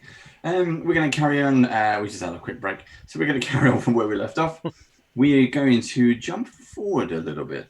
So, after your running with these more demons, you spend the next 2 to 3 days wandering around, pretty much unharmed. So you've had time to relax and heal from your wounds, recharge. Gildor has recounted some more stories about various forests and woodlands. Don't make me actually do that though, because I haven't got any more. And then he, in the distance, so I'm going to switch to the PowerPoint, and in the distance, Oh, lovely. just the night before, you see the grand city of Elturel with the growing orb of what is called the Companion floating above it, dousing the city in bright holy light. Okay, so that night you rest quite peacefully, and then you make the trek to the city of Elturel. That's very pretty. It is. Yeah, very nice. The town or the city is very nice and clean. It is called Elturel, the Holy City. And the light, you get the light of the sun plus the light of the Companion. Has Lupo had a shower? No. Oh, yeah. Forgot about that. No, I'm head You probably to toe found in it. gore. you probably found a stream at some point anyway. So, what do you wish to do while you're here? Well, I guess the only reason we are here is to find this Thaveous Creeg and warn him about the Yaun-Ti. We Which didn't seems like find any a treasure long in and there. distant memory. Yeah. Yeah. It is. It's We been didn't find any treasure probably in the about a woods. week since you were told about this. Sorry, Paul, I didn't hear. So we didn't find any treasure in the woods then. No, you didn't go in the woods. In you the got forest, attacked after the and then fight. walked. Yeah. Okay.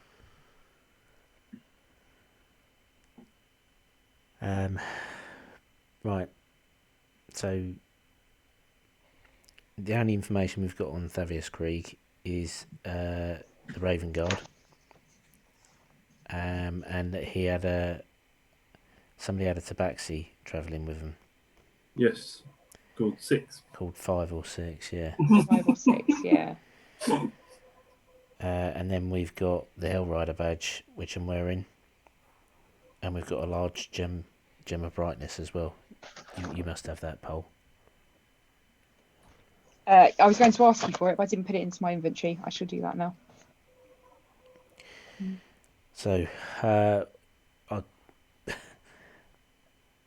should we find somewhere to try and find out where Thaveous Creeg might be? You Yeah. can see lots of guards and, official-ish looking people standing around various street corners in front of various buildings. Okay, we'll wander over to one of the guards. Are they wearing any insignia or anything? City of Elturel insignia, yes. Okay. Which I don't have a copy of, but yes.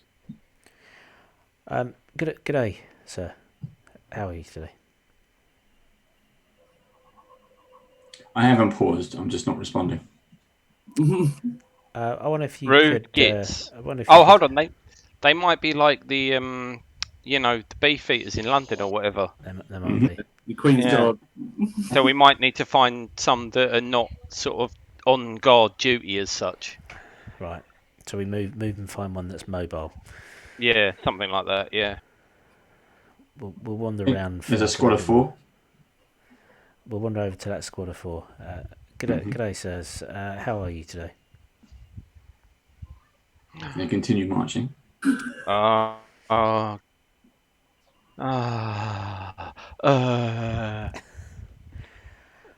about we just ask a random person? We'll ask a random person. Hmm. Just a commoner. Yeah, or I've got that ability to speak to, like, the local trade people. Oh, yeah. You're a wheeler dealer feat. Yeah. Let's try and do that then. Try and find a Yeah, go blacksmith for it. or a stable or something like that. Yeah, like if there's a Yeah. blacksmith or someone like Good that, shout, that I Violet. Yeah, can gain there's quite a few. some local information from. Yep. gonna walk in and sort of introduce myself. Yeah. Oh. Oh no, roleplay.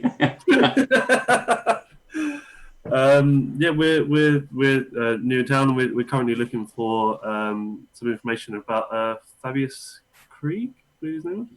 You are Thaveous Creeg. You heard of any talk of him at all? Well, we've all heard of the great overseer Thaveous Creeg. Of course we have. Do you know whereabouts he can be located, or? Yeah, he's in the High Hall. All right. Hi ho, hi ho. Do you know whereabouts that is? Could you point it out to us so that we can? Yep. If you just go out the front door there, the way you came in, turn right up the street, and it's just in front of you. Just go up the stairs. It's all made of marble. You can't miss it. Sounds lovely. It is lovely.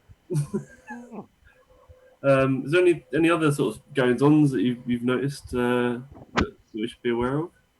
Goings on? Yeah, you know. No. Anything bad? Large delegations of dukes from other cities having arrived with entourages. Oh yeah, there's a big meeting going on with lots of the heads. There's some kind of big meeting going on. They're not exactly here. Well, they are here, but the meeting isn't for quite a while yet. At least 2 more weeks. But yeah, people start to arrive from various places across the country and the continent. Yeah. But would you like to buy anything here? No. What's he selling? So, okay. That information was worthwhile.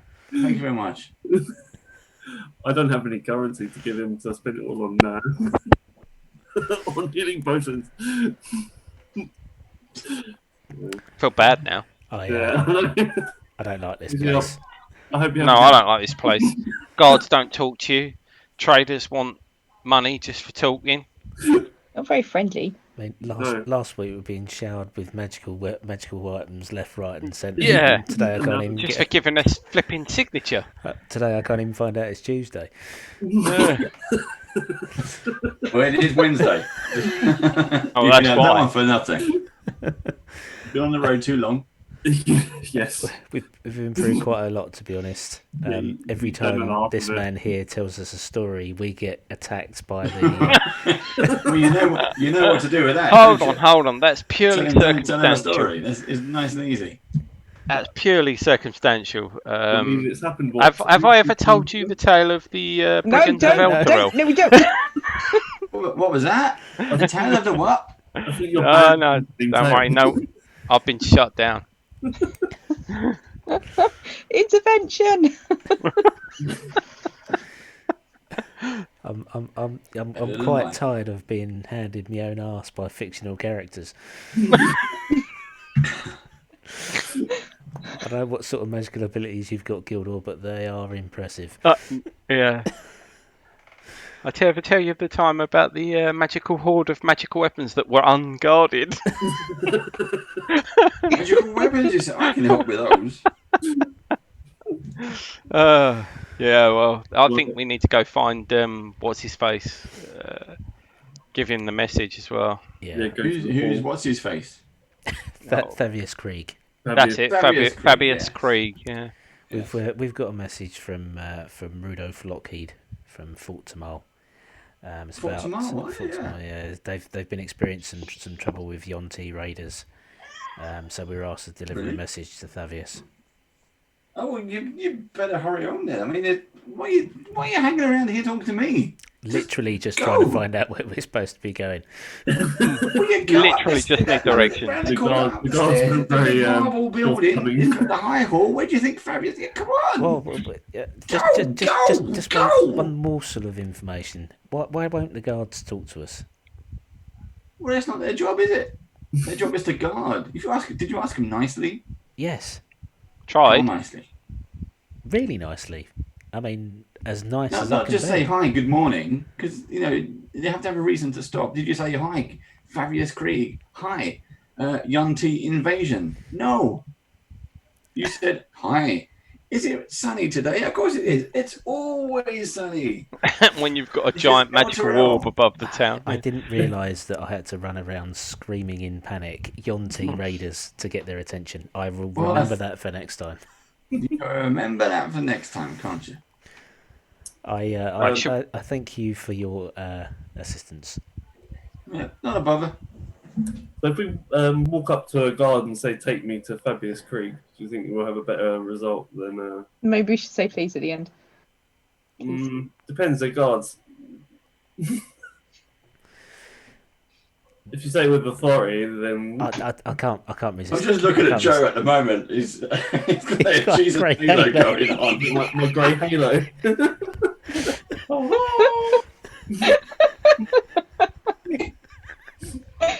Screenshot. I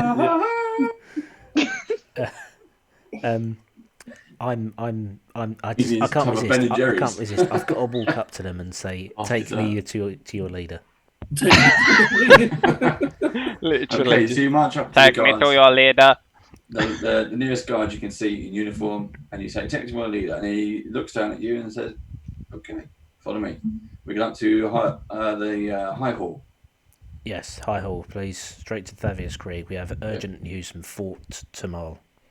Coming out, High Hall. Off we go. Yeah. Get in line, and take you to Not step in time. This giant marble staircase up to this very opulent building, High Hall. And then the guards at the top. The guard who's taking you in, he kind of nods to them. They open the doors, and they lead you through. The guards guide you through the grand open. He stays behind, and then the two other guards take you in. The guards guide you through the grand oaken doors and into a marvelous hall of gleaming marble.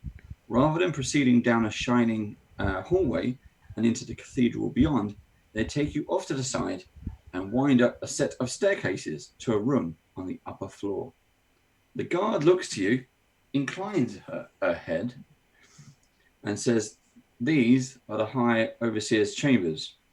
Now you keep your weapons stowed at all times when you deal with the High Overseer."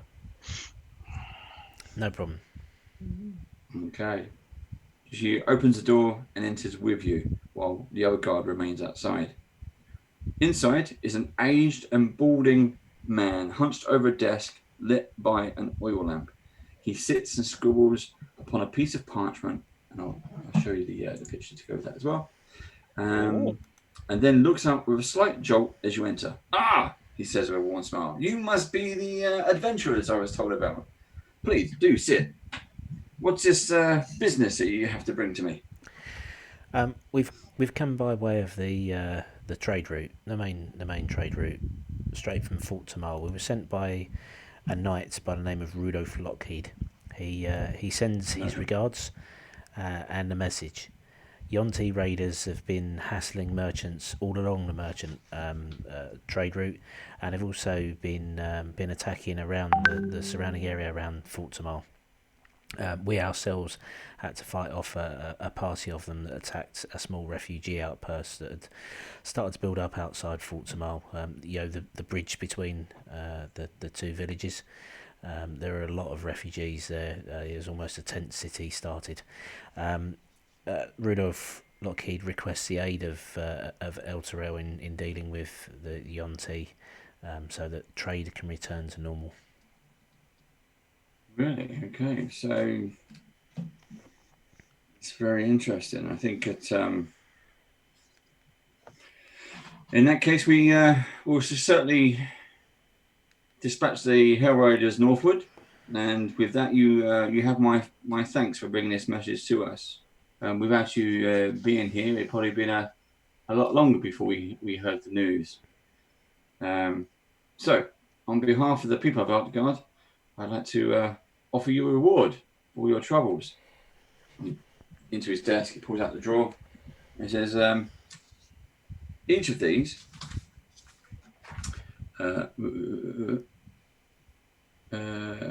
I will make each of you an honorary Hell Knight. Oh, Oh. And he hands each of you a badge. Have you heard of the Hell Knights? I'll uncover the corner of my cloak. Say I've already got one of them. You And haven't then he got goes, one "Oh like my this. god!"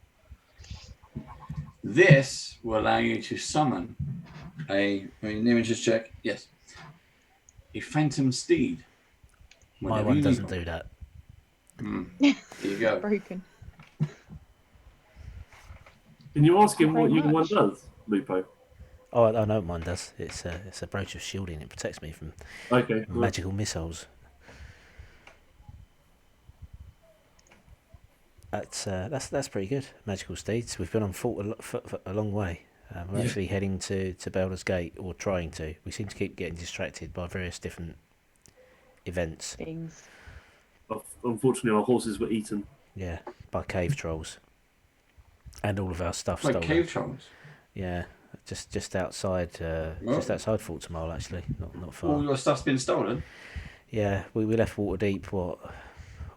I guess it was more than 6 weeks ago now. I suppose it's been a long time. Well, a let long me journey. let's make sure you're fully compensated with that. So he pulls down a further drawer, and he hands out the 4 little mini sacks, a purse of gold, and in each sack is 50 gold coins. Nice. Wow. Thank you very much.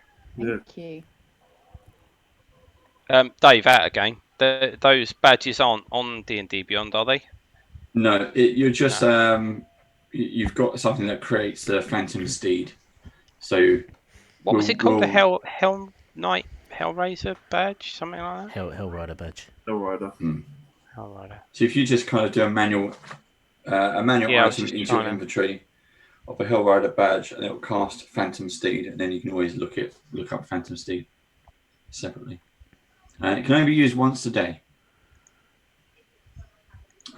Also, with the amulet, your armor class is increased by 1. That's nice. Sounds like something we wish you'd have made on D&D Beyond. If I have time to do that, I would. I know you're. But I know didn't. you're a busy guy.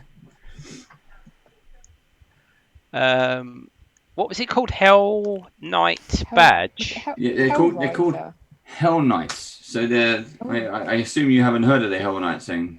Your name Gildor, Well, yes? I've Am I only correct? heard of them through Lupo's tales. I've never heard Well, of them before let me clarify you. For the city of Elturel owes them a great debt. They were a group of sacred knights that long ago followed a divine leader into Avernus, the uppermost layer of the 9 hells themselves. There, they did battle with demons and devils and all sorts of vile creatures until they could fight no more. Their descendants are still some of the proudest and most driven knights in all of Faerun. You ought to wear that badge with pride. I will. If I can figure out how to put it in my inventory. Yeah, I can't find it. So, now then, No, you I've have made lots a of custom paperwork one, to do. You may, please, if you can escort them back to the door. Good day. Again, Elturel owes you a debt. Consider that debt paid. Thank you. Thank you very much. Thank you. Right, shall we rest here for the night? Take a bit of relaxation. I think it's well earned. We can get a room in and in instead of on the side of the road for a Yeah. change. I agree. Nice bed would be nice for the evening. Proper meal. Cool. So you go downstairs and leave the way you come in. The guards leave and shut the doors behind you. And you proceed down the winding marble stairs. I pull Lupo to one side and I say, Lupo, Pip told me that there was a demon in the room with us just then, in the rafters. There was a demon in the rafters, or a demon in the room? In the room, in the rafters of the room. You know, the rafters are in the ceiling, aren't they? Yeah. Yeah. Should we well, we better tell the guards, hadn't we? I don't know, because if there was one there and it wasn't attacking anybody. Gildor, as you're kind of discussing this with Lupo, your eyes are wandering, looking around, looking at the crowds and the guards and the city kind of in front of you. And for whatever reason, it seems to pique your attention. There's a flock of birds on the horizon doing their kind of dance in the sky as they all kind of flutter around. And then you notice they're not birds. Ooh. And they're getting closer. Do they have bat-like wings? Yes. Can we tell? Right. And this is like we're at the front door to the place, is it? Or You're down the stairs now, so that is a giant, kind of like a floating pillar of stairs. But you're now at the base. You're at road level. Okay. Have Phylon and I noticed this? Not yet. I point them out and say those are not birds. Those are not So now birds. you look up and you can see this cloud of potentially hundreds of flying things, and they're just getting bigger and bigger and bigger. And then you realise they're still getting bigger as Right. they're getting closer to you. Lupo, And I all don't know if we should. dancing in a. I don't know if we should run back to the room with Thaveous in to make sure he's all right. Because I mean, could it be an assassin type thing? You know. Okay, let's try, but we're going to need to tell the guards, otherwise they're not going to let us back in. But Yeah. Are there guards at the bottom of the stairs, Dave? Yeah. So I'll scream down the stairs, demons, or something. Okay. Yeah, just Yep, as a side note, I have now created the Hellrider badge on D&D Beyond. So if you type that in was quick. Hellrider Oh, badge, well it will add the AC and the spell to your spell list. Cool. Thank you. Damn, that was quick, Steve. That's amazing. He's been doing lots of magic, right? Yes, I have.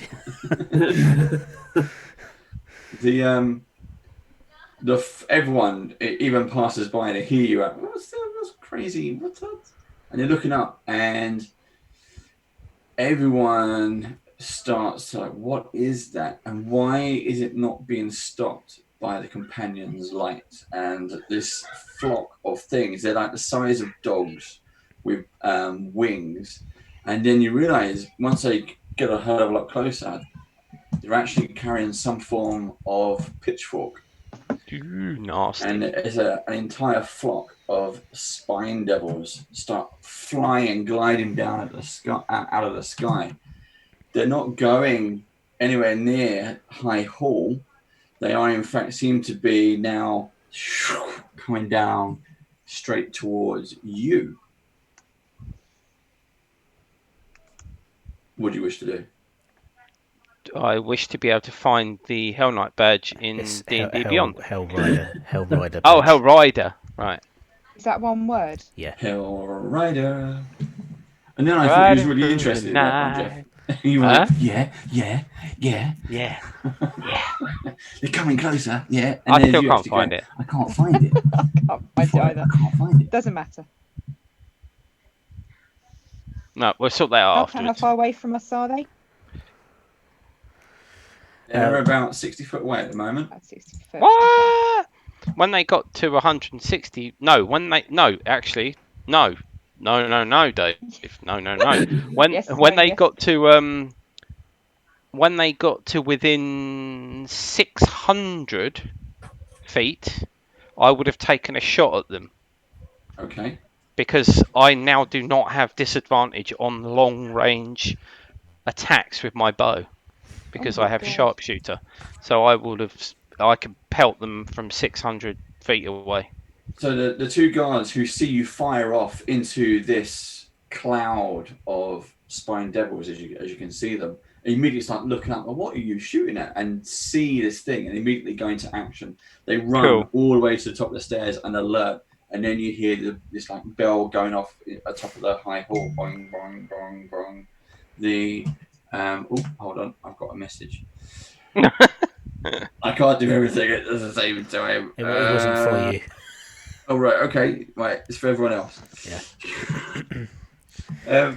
Then you see more guards start coming out of the high hall. You see guards coming out onto the street, all looking at this flock of demons, and start kind of shooting up into the cloud as well. But none of the demons none of the spine devils seem to fly out anything. They all seem coming straight towards you. How high are they flying? Above houses. I mean, up Would you say they're higher than 40 foot? Yes. At least they're 100 foot up. Okay. And they're coming close and coming down. Yeah. So I don't think I should bother rolling or anything, Dave. But we'll just say that I shot off like 4 or 5 arrows before they got to within that 100 feet. That's fine. So you're shooting your arrows. Yeah, I hit a couple of them doing minimal damage or whatever. Exactly. You don't feel like, even with that, there are so many. Think, was it Matrix 2 or 3 when all those the squids come flying around? Yeah. And you're that Jurassic World with the pterodactyls. I think we should go check on Thaveous, just in case that was the demon inside was. Yeah, just in case it was there to kill him, because I mean, Pipkin didn't tell me anything else. So we'll leg it back up the stairs, bust the door open. Okay. Yes. I'll lead. Yeah. Okay, so you run all the way to the top of the stairs, and they start attacking you now. So the ones which get close. Are they inside then? No, they're flying 100 foot above you. But as you're running the stairs like outside? You're running towards them. Yeah. Are we? I thought. What? Are we inside or outside? You're outside at the bottom of the stairs, of the high hall. Oh, I thought the stairs were inside. Okay, right, yeah. Yeah. It's alright. It's an easy mistake because I did the same thing as well. So it's literally. So you got for some reason assumed that the stairs would have a roof. The stairs of this giant. Yep, that makes sense. Okay.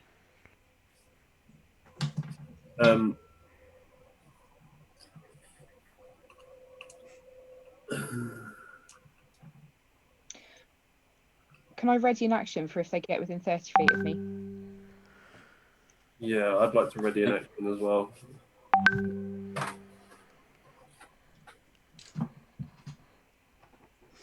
Okay, so as you're flying, you'll run up the stairs towards the door. The guards, you can see the guards as well, just aiming and shooting. They don't seem to have any effect. You can see they're starting to get a little bit worried.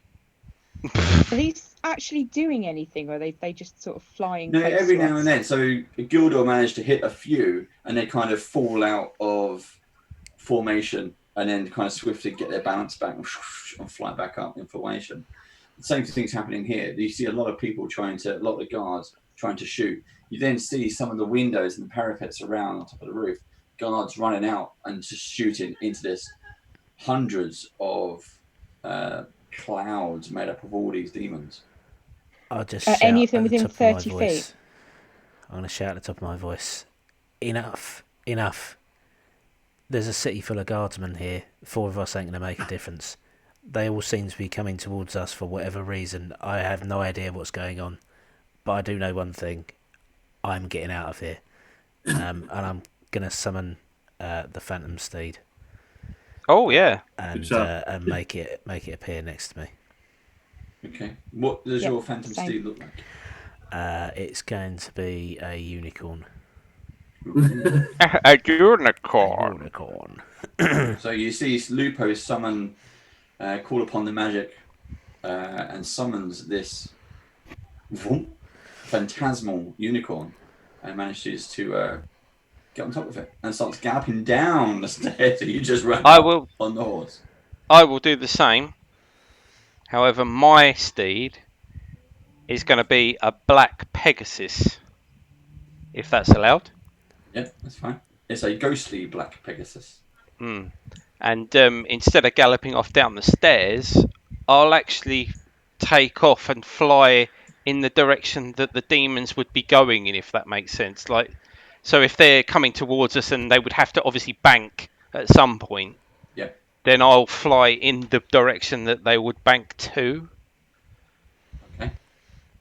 Because obviously otherwise they'd just smash into the stairs and all die, wouldn't they? Yeah, they're going to... So if that was the floor and they're coming down towards you, they're going to go vroom. Yeah, not yeah. do So it and then it gets I'll twist and take turn. off. I'll take off and actually go in the direction that I think they're going to go in once they have to turn. When it turns. So To Steve's try going to and go lead one them way. away. You're going to go the other way. Yeah, and I'm going to try and lead them away. Hopefully. Okay. Can I do the same thing? I'll summon my Phantom Steed as well, and I will sort of try to keep What's it pace going to with be, Lupo. Polwyn? Well, can I have some sort of thestral? Do we have What's such a a thing? thestral? What's Well, it's going that? to look a bit like a sort of It's like a an Pegasus sort of thing, but black and sort of half skin and bones. And if it's going to be a phantom, Oh, it might as one of well be those. From Harry Potter. yeah, why not? Right, okay, now I know. Can you see it though? I can see it. With the My wings dog as nearly well. died. It's tragic. Of course, I can see it. So here's the other bit. So you get on this almost skeletal, gaunt, black steed with his back wings and take off. And you said you want to try to keep up with Lupo. So Yeah. Lupo's kind of following down the stairs and going left. Yeah. You're flying above him. Gildor's flying in the other direction. Yeah. And poor little Bruiser's running down the stairs. Trying to keep up. Oh, does he? Because would he not fit on there with me? No. You didn't pick him up. I'll stop for him. I'll stop for him. Grab him by the scruff and put him on your horse. Yeah. I'll be yelling down, Bruiser, sit! I'll slow up so Bruiser can jump up and he can sit between me and the Sorry, front of the horse's Bruiser. head. Okay. I think mine, because obviously we're farrier, I think I'm gonna go for like a racehorse type. Okay. Horse as Mary well. Poppins with a stick through the middle of it. Yeah, no. Merry-go-round horse. That'd be awesome. And I'm gonna try to pass the Lupo as well. Has it got like bows in its Yeah, no braided hair. And as you go through the city, you just tear up the ground.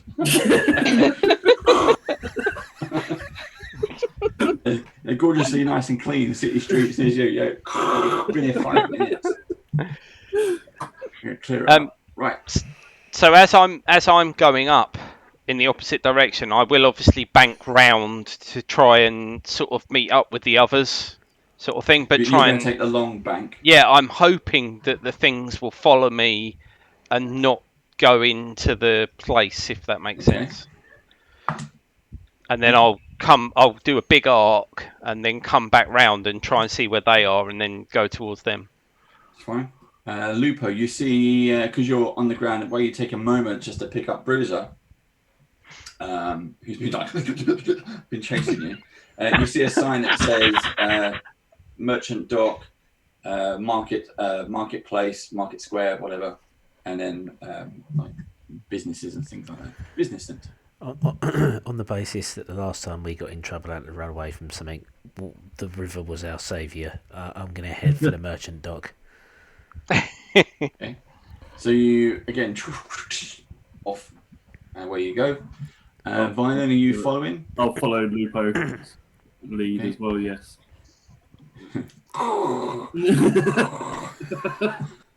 Always flying on just like looking half dead skeletal steed. Everyone's like, "What is going on?" Everybody thinks they're tripping. Majestic flying beast is going off in a different direction. And you do actually see the spine devils, like part of them, maybe a small, not half, but fraction, seem to tear off in a round up spiral and start following you, Gildor. But the majority, you see them, it's beautiful to watch. They just spiral in the air and then almost going up so they can gain more speed. And they shoot off after Lupo, Pole, and Violent, who are all now running down the street towards the docks. How far are they from us? Originally, they were 60 feet, but that was before you had the steeds, so you've gained some space. Let's say 120 foot up behind you. Okay. But they are catching fast. Ooh. Do you think we can somehow utilise the big ball thing in the sky? Ooh. As you're leading the getaway, roll a d20 for me. Yeah. Did you say me? Sorry. Yep, Lupo. That's a 12. 12. Okay, that's perfectly fine. You make it. You make it halfway to the docks. You can see the signs, and you can see there's where when you go down to the coast, suddenly all the housing just starts to sort of drop off, and you can see that there's a massive gap on the, and then the rest of the city is on the other side. So it's a river that runs through a bit like the Thames. You can see there's a massive gap up ahead, and then you can carry on. No complications on the way there. And Paul, you're flying. Violent. Roll a d20 for me. 4. 4. Uh-oh. Oh dear, this is very modern. Mary Poppins now. So you see Lupo just tearing down this street, and you're trying to follow him and not knock anyone over as you tear up the floor. Just ahead of you, you see that there appears to be an artist creating complex chalk drawings on the street block. Oh my god, it is Mary Poppins. Brilliant! Yeah. You have to make a... Bert, get out of the way, Bert! You make a... Oh my god. Okay, make a dexterity check.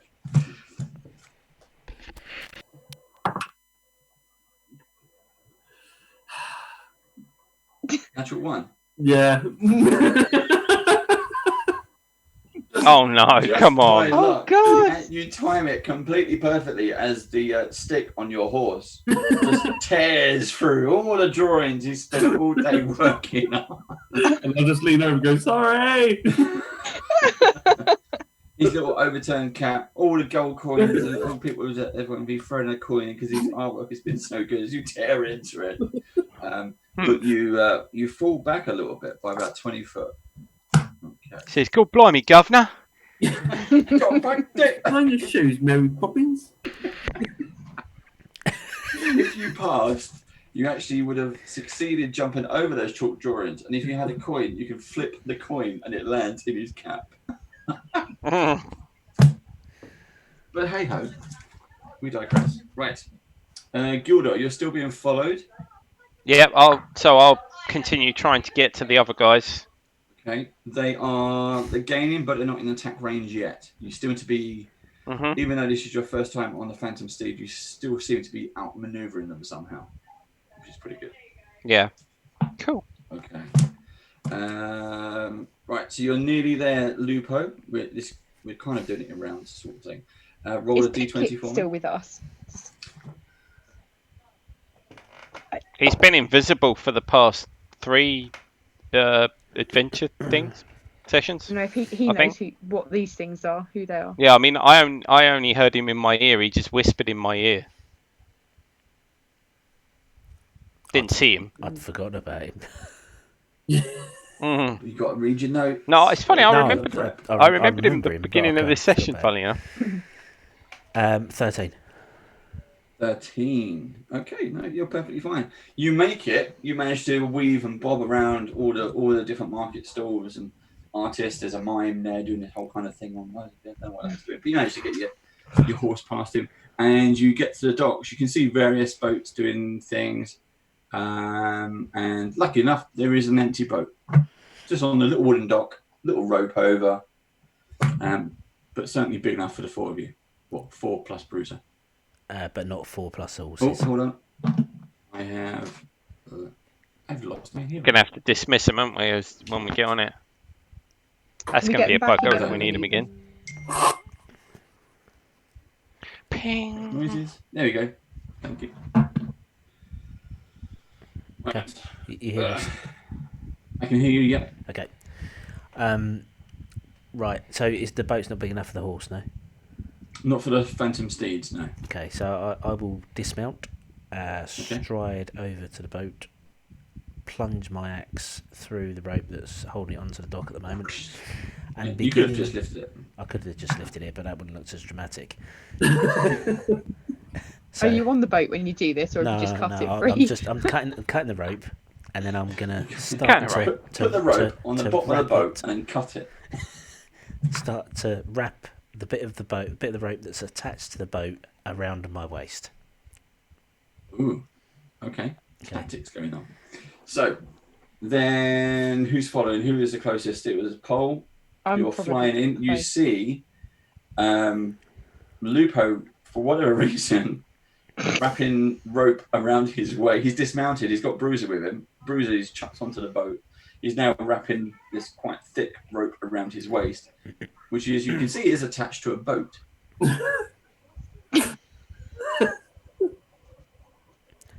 I'm gonna. Yeah, I mean, it's all He happened obviously really has some quickly. kind of plan. Yeah. Can I talk to him? Well, you're in the air, flying fairly fast. What would you wish to say if you could, or shout it out in the hopes that he hears you? Oh, I'm just gonna shout. Shall I get on too? Am I allowed to respond, or have I got to wait till next time? I'm just saying, saying, wrap it up. I don't know how that works. If you get on it and make it work, I'm going to pull us out the parking spot. Or In that whatever case, the I'll correct just... naval terminology is. In that case, I'll fly the horse down close enough to get off of the horse onto the boat and dismiss the horse. However, so that you works. kind of alight yourself near to the docks, almost parallel. You go down, and then you're able to jump off. Well, I sort of get off. You see Bruises on the boat wagging his tail furiously. Exactly. Yep. Okay, Don't want another bar incident. Yep. Over comes Violent. He's up next. Yep. Horse is tearing up. He's got bits of fruit in his hair, weaved baskets. He's looking a right mess. He's been hit by everyone. I'm going to try and dismount as gracefully as I can and get on the boat as well. Right. So you jump into the boat and just don't laugh. You're flying around and you can see the smaller figures who have been doing this slowly getting into a boat. And again, you can also make out Lupo tying this rope around his waist. But you can also see the cloud is getting much closer. It's tearing down this road that they were being chased down. Can I see if there's any engine or anything like that we can start trying to... No, these are all sailboats. Okay. We start trying to raise the flat. What are they called? Well, it's enormous. See, like the anchor rope was tied it to the. Does it have any sails? Dog. There's sails and stuff. Yeah. Are they all up? Not yet. So I'll start trying to raise them. Okay, that's fine. Do a just roll a d20. We can do a random skill check. Got one again. Okay. You have no idea. You've never been on a boat before. And where do you begin? You start to try to undo some knots, and it's these weird sailor knots that you do it, and it just gets tighter. I'm changing dice. As it's doing this, can I use shape water to just try and sort of get us moving out and away in the direction that we want to get going? Good idea. Just get pushed out. You can follow the stream. Hopefully that'll or work. the river. Yeah. Again, this is like Thames-sized river. Yeah. Exactly. If you follow the stream, it will take. Actually, I mean, this river. If you remember the original map, if I bring it up, this river will take you from Elturel all the way to Baldurs Gate. You're there. Mm-hmm. How do you say the river name? River. This is the river Yaun-Ti. Yeah. Yaun-Ti. You're here. If you follow it, you'll go all the way down. Yeah. So I'll push us out into the sort of main flow of the river. Mm-hmm. So we'll start heading in the right direction, even if we can't get the sails up. Sorry.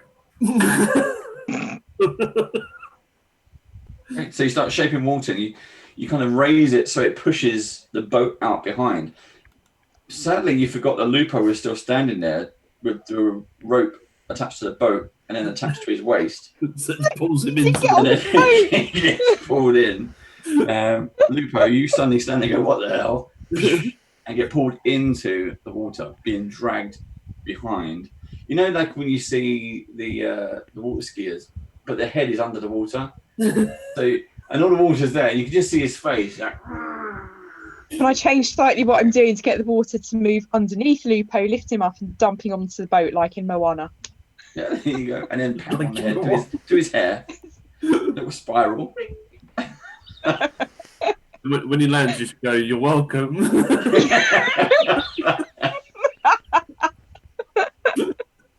Lupo's just been dumped onto the boat. Doing. This is nice and sparkling clean now. So, Gildor, you see all of this up on high. You're flying over the river now. You can kind of bank and follow, almost like a water landing. You can go to the boat. You can stay where you are. I'm going to fly alongside the boat if I can. Yeah, good idea. You see Lupo go under. And then go in, and then I'm beginning to think the deck of that boat is not the safest place to be. But you managed to carry on. So yeah, I'll fly by the side of it if it's moving at a decent pace. Okay. You pick up speed because where Pole is creating the water, sort of moving it out, you start to pick up some speed. You clear the. So how fast are we moving? Because I did have a plan. Oh, okay. Oh, sorry if I wrote your plan. Expand on your plan. Damn, I thought this was just mentalness. That's no, really it wasn't. disappointing. I did have a plan. So I was going to dive in the water with my ring of swimming, which gives me a swimming speed of 40, and push the boat out. We'll jump back in and carry on. So the reason I tied the rope round my waist is so that when the boat started moving faster than I did, when you raised the sails, I wasn't left behind. But if we're moving more than 40 feet already, then I won't bother doing that. You're moving 40 feet, and as you're on the river, you can see, you look back and you see this huge kind of swarm of these spine devils as they start to almost catch up with you, to the point where some of them are they're almost alongside Gildor and his flying steed. You can see that they're pitchforks and they're still trying to jab at you, but I've been doing the rolls and they've been missing because they've got to be right on top of you. It's a shame they don't have range, more ranged weapons, but no, it's not a shame. You see various kind of almost needle-like items flying past you. They go through the Phantom Steed, and that seems to confuse them. And even on the boat, you get hit by a few of these as well. But again, you have been lucky that you have actually physically haven't been hit. But thunk, thunk, thunk. You see these kind of sharp, bone-like needles going into the parts of the rim of the boat. It's all made of wood. And Vinan's still trying to work out one sailor's knot as he's trying to do this. I don't have a ranged weapon, so I'm going to try and do the sails. Okay. So do a... it's basically a wisdom check to see how you do it. So roll. If you just said wisdom before, I'd have done better then. Well, I wouldn't. 13. No, you rolled a 1. Yeah, I know. 13. Yeah, you're still struggling as well. I'll use my inspiration then. Okay. Natural 20. Okay, there you go. So not only do you figure out how to unfurl the sails, you suddenly yank down and it goes up and you lock it in place as you hit the deck. Immediately, a gust of wind pulls it through. Everyone who's on the boat is like slammed back down into the seats. So with the wind, plus with Pole pushing the boat using the water, you manage to pick up a lot of speed. Then just at the edge of the city, just as you go past, like the under the bridge, which leads out to the outer of the city, the outside of the city, the spine devils suddenly kind of peel up and then start to head back. They do not follow you past the city rim. Interesting. That kind of feels like the Orby thing above the city is having the opposite effect of what we thought it did. Instead of repelling demon things, it's actually keeping them in. If that makes sense. You know, so there's like an outer sort of barrier. Yeah, and they can't pass it. So so whatever. Maybe they found a way to to create a portal inside the prison. Yeah, But of course they can't leave. Or the Orby thing has become corrupted somehow, and it's like reversed its original intention or something. Yeah, that's weird. Right, I'll get hover over the boat, Dave, and then dismiss the horse so that I can drop onto the boat. Yeah. Like only within 5 feet, sort of thing. Yeah, that's fine. See, that's where the descriptions help, because I was going to make you roll, but then you said 5 feet. So, okay, that's fine. Yeah, no, I like come quite close to the deck of the ship and then dismiss it and drop, sort of thing, Right. 5 feet. So. Oh, look. Sorry, excuse me a cat sec. going to make an appearance? No, fox. No, there's an outside cat outside the back door, and our cat's at the back door giving him evils. Mine. It's next door's cat. I think it is, yeah. Next door's cat. Anyway, and back to the adventure. Okay, so sorry about that. We're going to go into the next encounter, and you stay on the boat, you follow in the river, and you have your various discussions about what was all that about, as you've just been kind of doing, coming up with various realizations. Now, there's no right or wrong answer with that, but it is basically tied into the Descent into Avernus campaign. So you've had some good ideas there. You'll have to watch the Descent into Avernus playlist to find out what happens. But but I want to play it one day. Well, then play it. Let's play it. I haven't watched any of those videos on purpose. But we've only got one. Yeah, we were only allowed to play one. Yeah. We played on the Friday, and on the Monday we went into lockdown. Oh, Yeah, it's the Avernus Rising ones as well. That's what I meant. And the Avernus Rising is slightly different. In our campaign, 6 is my character. So. Oh, okay. Yeah, the tabaxi. So 5 or 6. It's 6. Yeah. After hours of travel along the swift currents of the Yaun-Ti River, you watch the sun set over the horizon as you flow westward with the river's current. The river itself seems to glow gold, red, and pink as it reflects the brilliant colours of the fiery sunset. Oh. A moment of peace is enwrapped within beauty of the day's last hours. Then the moment ends.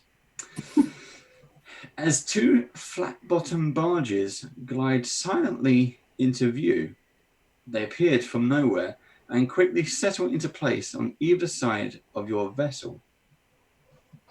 If you look at, if you go to Dungeon Fog, I can bring up the next encounter for you. Let me just change it. Can we see anything on these barges? Or do they look crewless? I will show you. They are shrouded in a kind of a dark mist. They come from behind us, or? Let me put you know? in. So I will unfreeze Got any you of those all. shaped water things left, Polwyn? It's a cantrip, so I can do it as often as... It's been several hours, so you have a short rest, but not a long rest. I've got to find where you are now. There you are. All right. Can everyone see a boat? Yes. Yes. I'm going to shut my door because it's going to be cold now. Could see a boat. Joe's halo's independent of Joe. Oh, that is just freaky. Joe has Left his his own essence companion. behind. Yeah. Has he got like a ghost or something? Yeah, that's just my aura. You left it behind, dude. Yeah, I know. Right. So, you see, if this will work. Let's try this. Blink. And blink. Okay, so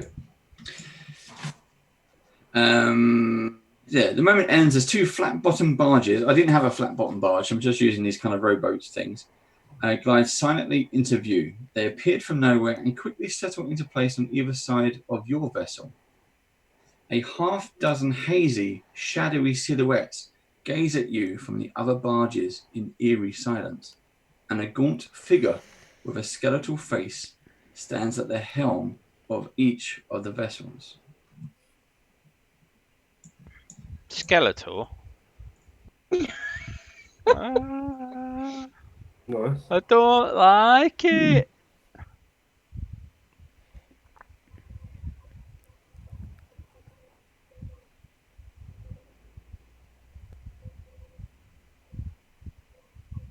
Oh, well, that's more than half a dozen.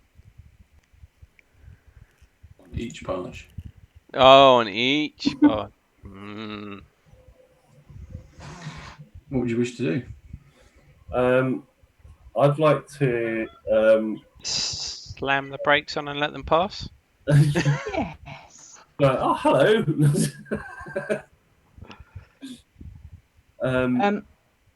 Can I cast? I want to cast Moonbeam on one of the SM2. So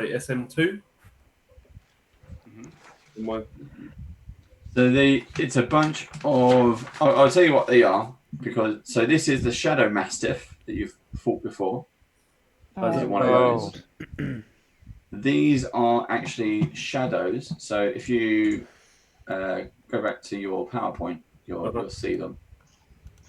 And the thing that's capting them is this: a Marinoloth. Okay, I'm going to shoot at that rather than a Mastiff at the back. It looked like the captain. Okay. So you've got shadows, shadow mastiffs, and a Marinoloth. Can someone that's got arrows try to sink the boats? I have got better than arrows, I think, as long as the boats are made of wood. The boats are made of wood. You got fire-related damage. Yeah. Should I go? Yep, go for it. If you want to have So I'm gonna just a spontaneous attack, go for it. So this has just appeared. You see these silhouettery figures, and you go, what? I'm gonna cast Agonazar's Scorcher to the boat on the left-hand side of us. Okay. It's a 2nd level evocation, and it is a line of roaring flame 30 feet long and 5 feet wide, emanates from me in a direction you choose. So I'll lean over the boat slightly to do this when it's set our own one on fire. Yeah. Each creature in the line must make a dex saving throw. Ooh. And it's a dex save of 14. But I'm hoping because it's flame, it might set the boat on fire. Yep. Is that how this stuff works? Yes. Okay, so that is a. Is there a modifier on that? You normally add your spell attack. Yeah, I don't think I have to roll. So I think it is just so it's just a dex saving throw, I think. Okay, here we go. 14. Beat 14. I got a 3. That's a 5 in total. So no. Okay, so I will. Yeah. So the shadows are going to act as mob tactics. Okay. So the creature's going to take 3d8 damage. So it's a 30 feet long line, so it'll only take out creatures in a line. Yeah. So you're attacking S5? So I will be attacking S4 and S1. Okay, I'll let you have it, yeah. Because that's a sort of line, isn't it? Yep, it's not exactly a precise sign, as accurate as this. Yeah, I'm not sure. Like that. Yeah, so S4 and S1, if that's okay. Even though you can move up one and get S4 and S3. Yeah, you can move in the boat. You don't have to be on this plank. Works. Yeah, if that works better. You want to move there? Do S4 and S3. Yeah. So that is 5, 12, 18. 18 points of fire damage each. Okay. So that's S3 and S4. Yeah.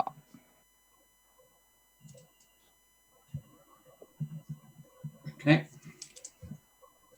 The fire seemingly passes through them, but they don't seem to react to it. They don't scream or howl.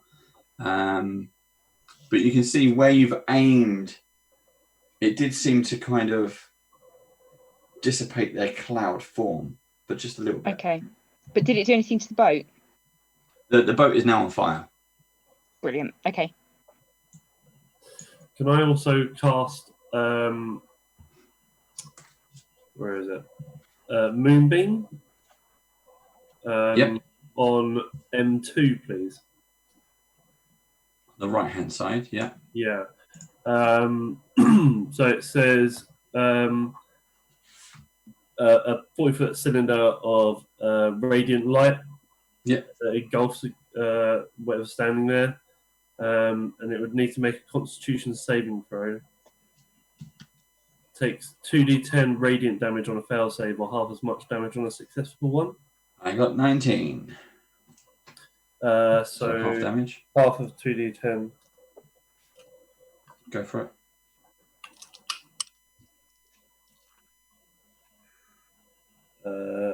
19. You got 19 in total. Yeah. So we do it as 8. So 8 damage. Okay. And the cylinder's there now, so I can move it on as a bonus on my turn. Yeah. That's cool. You just have to remember, I don't have a that's I can fine. use to mark that. It's just going to stay on him until he dies, and then I'll move it. So. Okay. Anybody else? I'll take a pot shot at M2 if I'm allowed. Yep. Pot shot.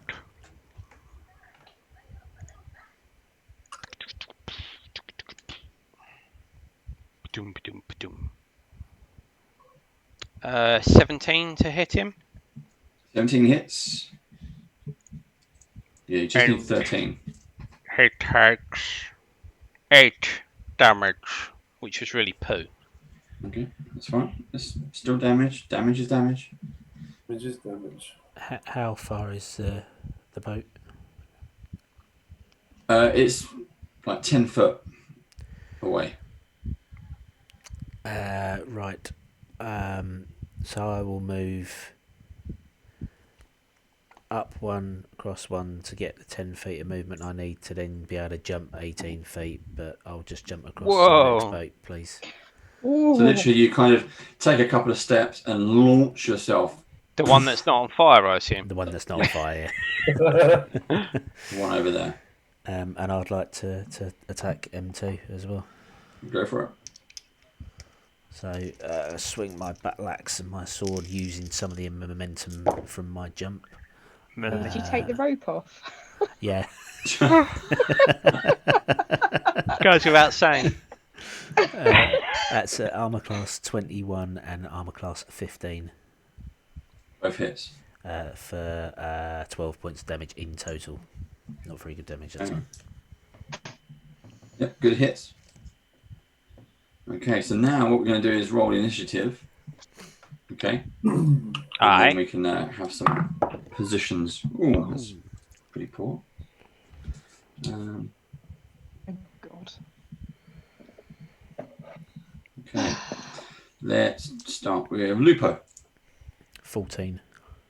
14. Gildor. 21 total. Good. Right, thank you. Oh. 6 total. And Violet. 17. 17. Okay, so this is the top of the first round. Gildor, you're first. Right, I shall move to the... I don't know nautical terms. The front of the boat. Yep. And that's not you. as a bonus action, I shall cast Hunter's Mark on M2. Yep. And then I shall shoot him with a shootiness. With a shooty stick. And that is 9 plus 9, which is 18 to hit. That hits. And he takes 8 plus 4. So 12 damage total. Okay. Yep. He takes the hits. Because he's got this skeletal face, you're not sure whether he's had any kind of reaction to it or not. But yeah, it's definitely sunk into him. Violin, you're up, followed by Lupo. I'm going to cast Thorn Whip at M2. Yep. What was it? 1d6.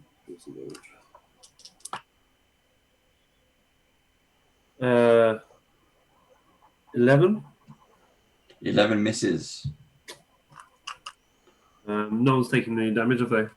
No, if you rolled a 1, I would have let you have Lupo. Yeah, no one else has taken any damage, have they? So I can't hear anyone. So that's the end of my turn. Okay. Lupo. Okay, so is this guy steering the boat?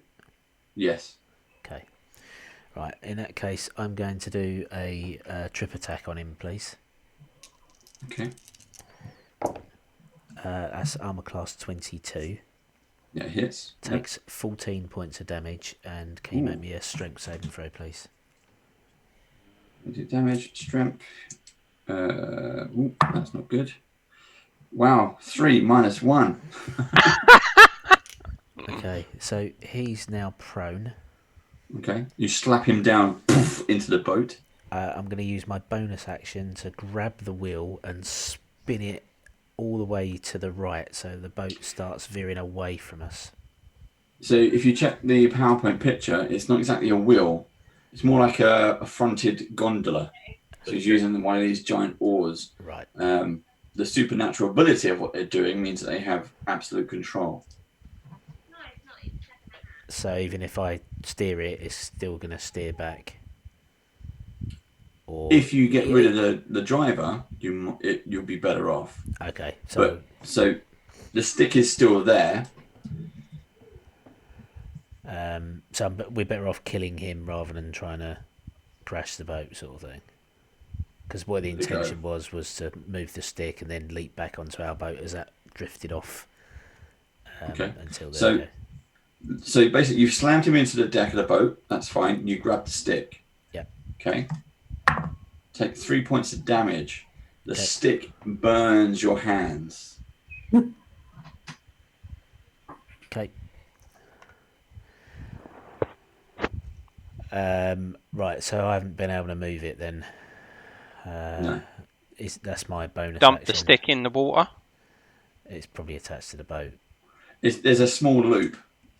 Okay. Can you pull it out the loop and throw it? Oh, can I swing my axe at the loop to try and break that off then? So go for it. So the stick goes into the water, yeah. Yeah.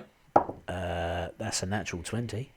Well done. Okay, so yeah, you smack this holdall thing that the oar is in, and it just completely shatters. You take a big chunk out of the boat as well, and it just goes in. You see a bit of steam comes off the water, and your boat starts to slowly veer away. Okay. So the boat you're on slowly starts to veer away. Right. So for my move, I would like to step towards the back of the boat, so step further away from our boat, and then use that 10 feet run up to leap back onto our vessel, because I can jump 18 feet.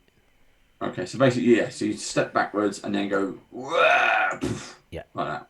Yeah. Right, so they will get some opportunity. Well, he won't because he's on the floor, but S7 and S8 will, Yeah. So 6 and 7 will 6 get and 7, opportunities.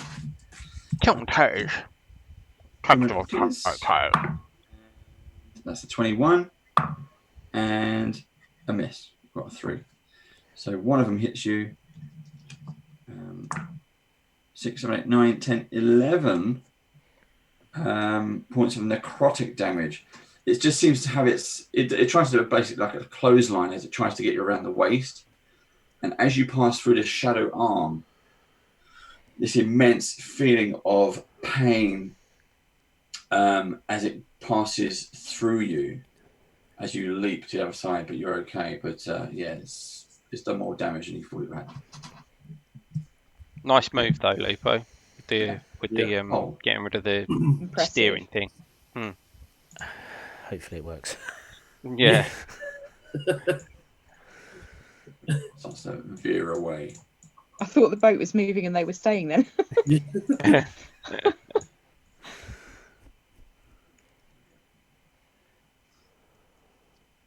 Okay, Paul, you're up. Okay, I'd like to point at SM1 and use True Strike, Okay. if I may. So that pointing finger at a target within range, which he is, because it's 30 feet. My magic grants me a brief insight into the target's defences. Okay. So what can I do? I mean, if flames didn't hit the S's, then what is the I've forgotten how you pronounce the name. What is Skeletor's defences like? Marenoloth. Okay, so basically I'll just make it easy, and the damage is completely immune to acid and poison. Mm-hmm. But you kind of get a strong feeling that other things like cold, fire, and lightning don't do as much damage as you think. Okay. Okay. Cool. And I also get advantage on my first attack roll against that target. Okay. So you remember that. Yep. Anything else you'd like to do?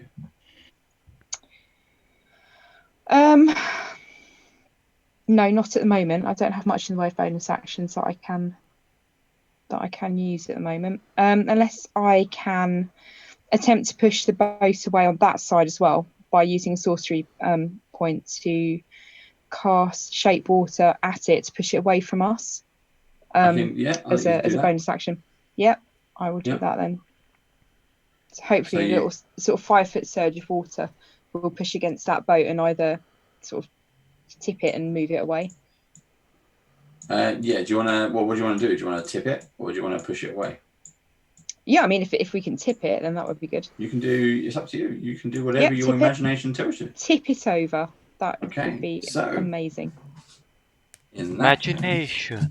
Imagination. What you need.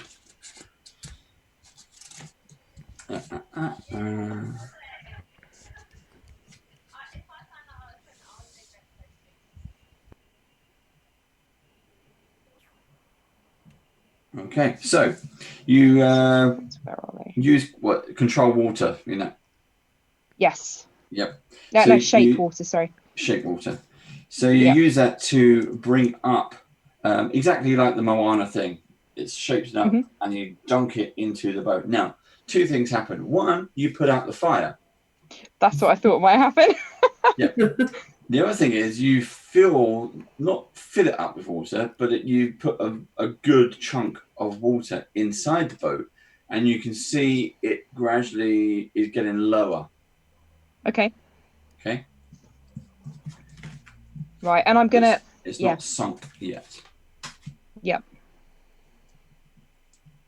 Can I let the others know what will affect M1, the Skeletor people? Yeah, if you tell them, yeah. Yeah. So no poison or acid, and cold won't hurt them. How about arrows in the eye socket? Assume that's okay. Everyone. Is that a challenge? Yeah. Cold shots. Well, I could take a -5 to hit, and I get a +10 on damage. That would be awesome. Right, so you've completely bollocks up what I was going to do. So what I will do... Oh, sorry, we take it back. So as Paul was looking at M1's boat, M1 will attack Paul with a fear gaze. So you have to do a wisdom saving throw and beat 13. Except I have advantage on this, don't I? Do I? You have an advantage on saving throws against being frightened. Yeah, go for it. So Because roll 2 dice. I'm brave. As long as those dice are above 13, you are successful. But Dave has But if to they're both peer gaze lower... into the camera. What was that, Joe? I said you have to do a fear gaze into the camera now. Yeah. But if they're both lower, I've got to do a fear gaze into the camera. No, I just did it. Oh, okay. Yeah. No, they are both lower. In fact, I got 11.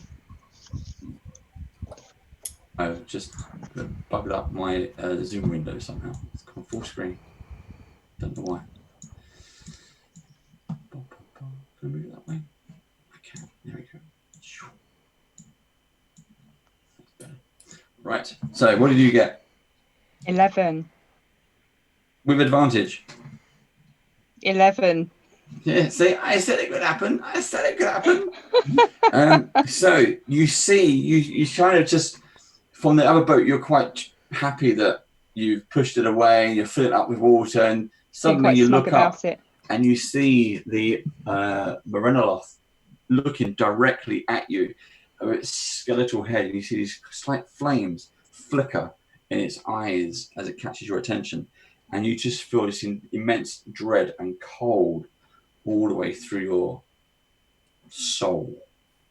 You're immediately frightened and hit the deck.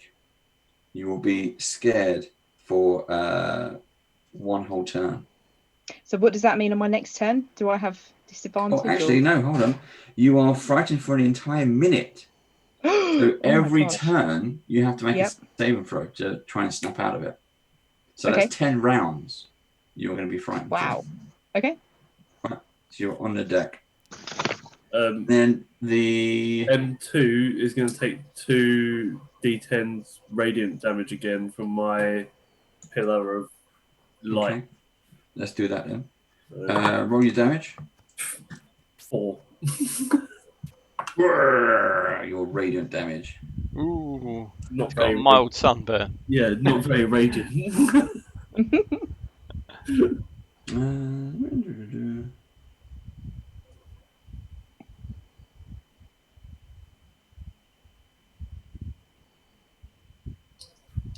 Okay, right. So yeah, M2. That's what I get for not reading the entire card. See, these cards, bloody brilliant. They've got all the details on, and I missed a little bit right at the top there. So, because I was wondering how I was going to get you, and this tells me. You see him dematerialize. That's good. Look, my special effects did that. And you see him reappear. Well. Oh. No!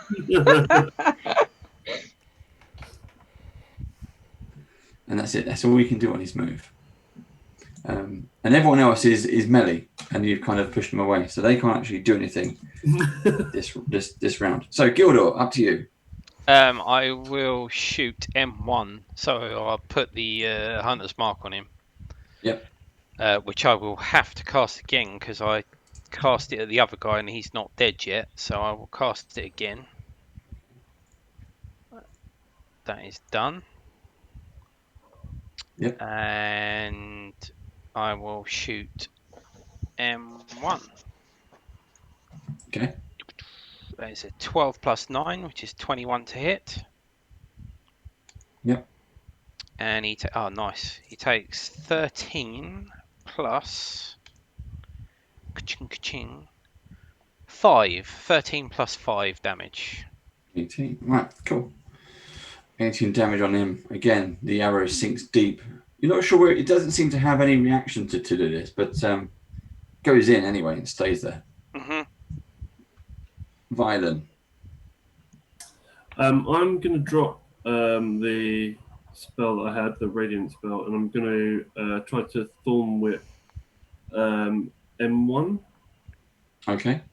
Oh, interesting. 5, 10, 15, 20, Like 25, 30-ish. What's my proficiency? Sorry. 13. 13 hits. Okay. Whoa, good stuff. And that is 1d6 piercing. So 2 damage, but he's pulled 10 foot closer towards me. Ooh. See where we're going with As this. he goes in. And yeah. what whip are you using?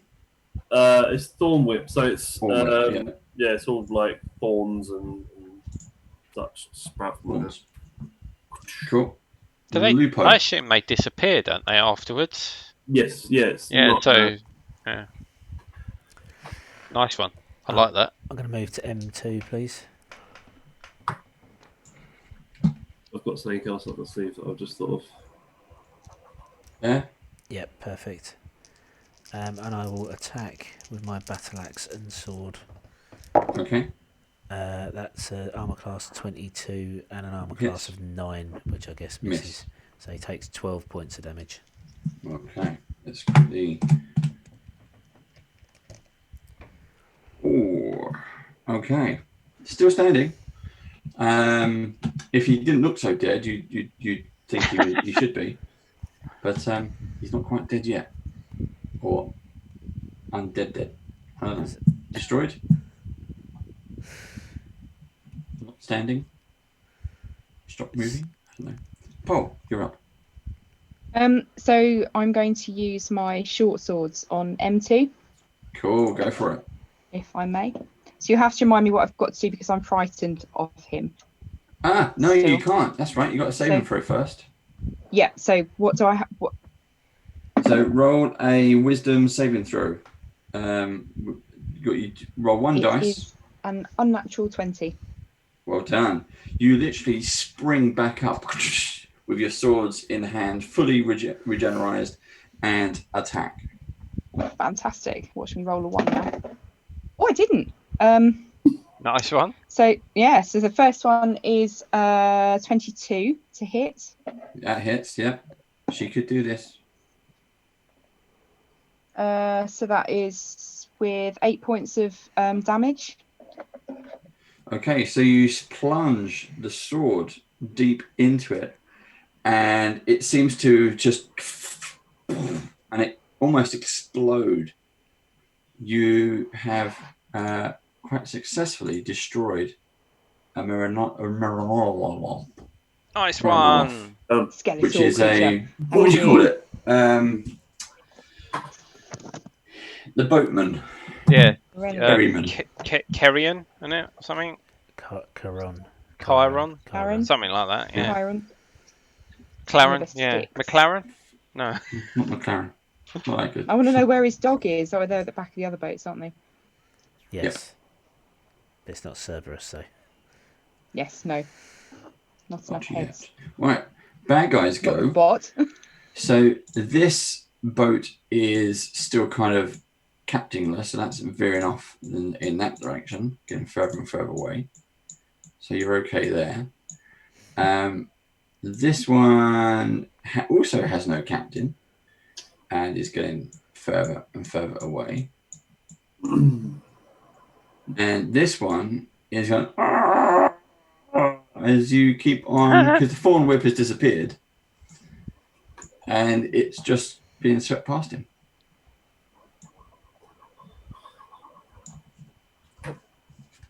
So let's see what happens next. We'll do another round. Gildor, let's see what you do. Is M1 sort of bobbing on the surface of the water? Yep. I'll try and shoot him then, I guess. Okay.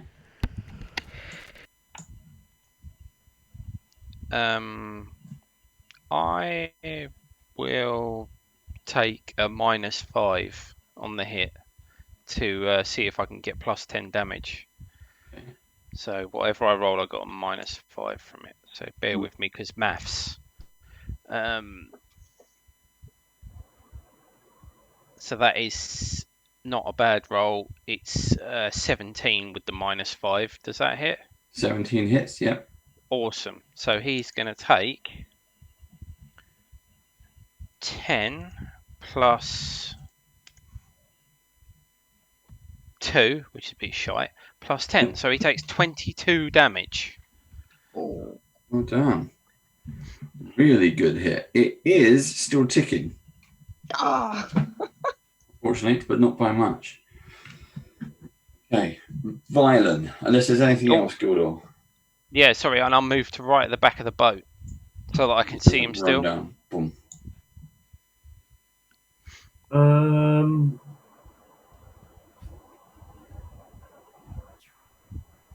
If I was to cast spike growth on one of the boats, so that says 20-foot radius. Can I get? I can get all 5 of those ethereal spirit things in this one to S5, couldn't I? Yep. Would you allow spiked growth to grow within the boat? It's wood. Yeah. Why not?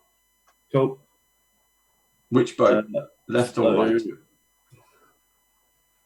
Area becomes difficult terrain. When a creature moves into it or within the area, it takes 2d4 piercing damage for every 5 foot it travels.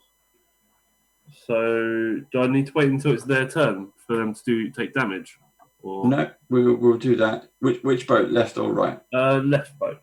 Okay, so as you cast it, you see that the boat itself, the entanglements or the thorns start to shoot out of the wood that the boat is made out of and starts to trying to wrap around the shadows. It kind of looks like it is, and sometimes it looks like it isn't. It's a bit strange. It passes through the shadows, but they do seem kind of more agitated.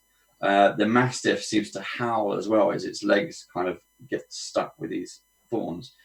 But the added weight of the thorns and the misshapenness of the boat, plus the water that was in there already, seems to be letting more water in. And slowly, from the back end, the boat just seems to sink. The shadows go under, but they just seem to disappear into the water. Cool. Well, Awesome. done. And you can have an inspiration point. Thank you. Good job, Violin. Good job. Lupo. I will sheathe my longsword. I'm going to use my bonus action to second wind, get some hit points back. That's 9 back. Just do that. I'm going to grip my battle axe in 2 hands, move 10 feet towards Gildor and leap off the end of the boat, taking an overhand chop as I leap off the back of the boat towards M1, please. You're just going to jump off and go for him. Yeah. In an Can I quickly attach a rope to Lupo as he's jumping? On his way over. So armor class 17. Armor class 17 hits. That's 9 damage.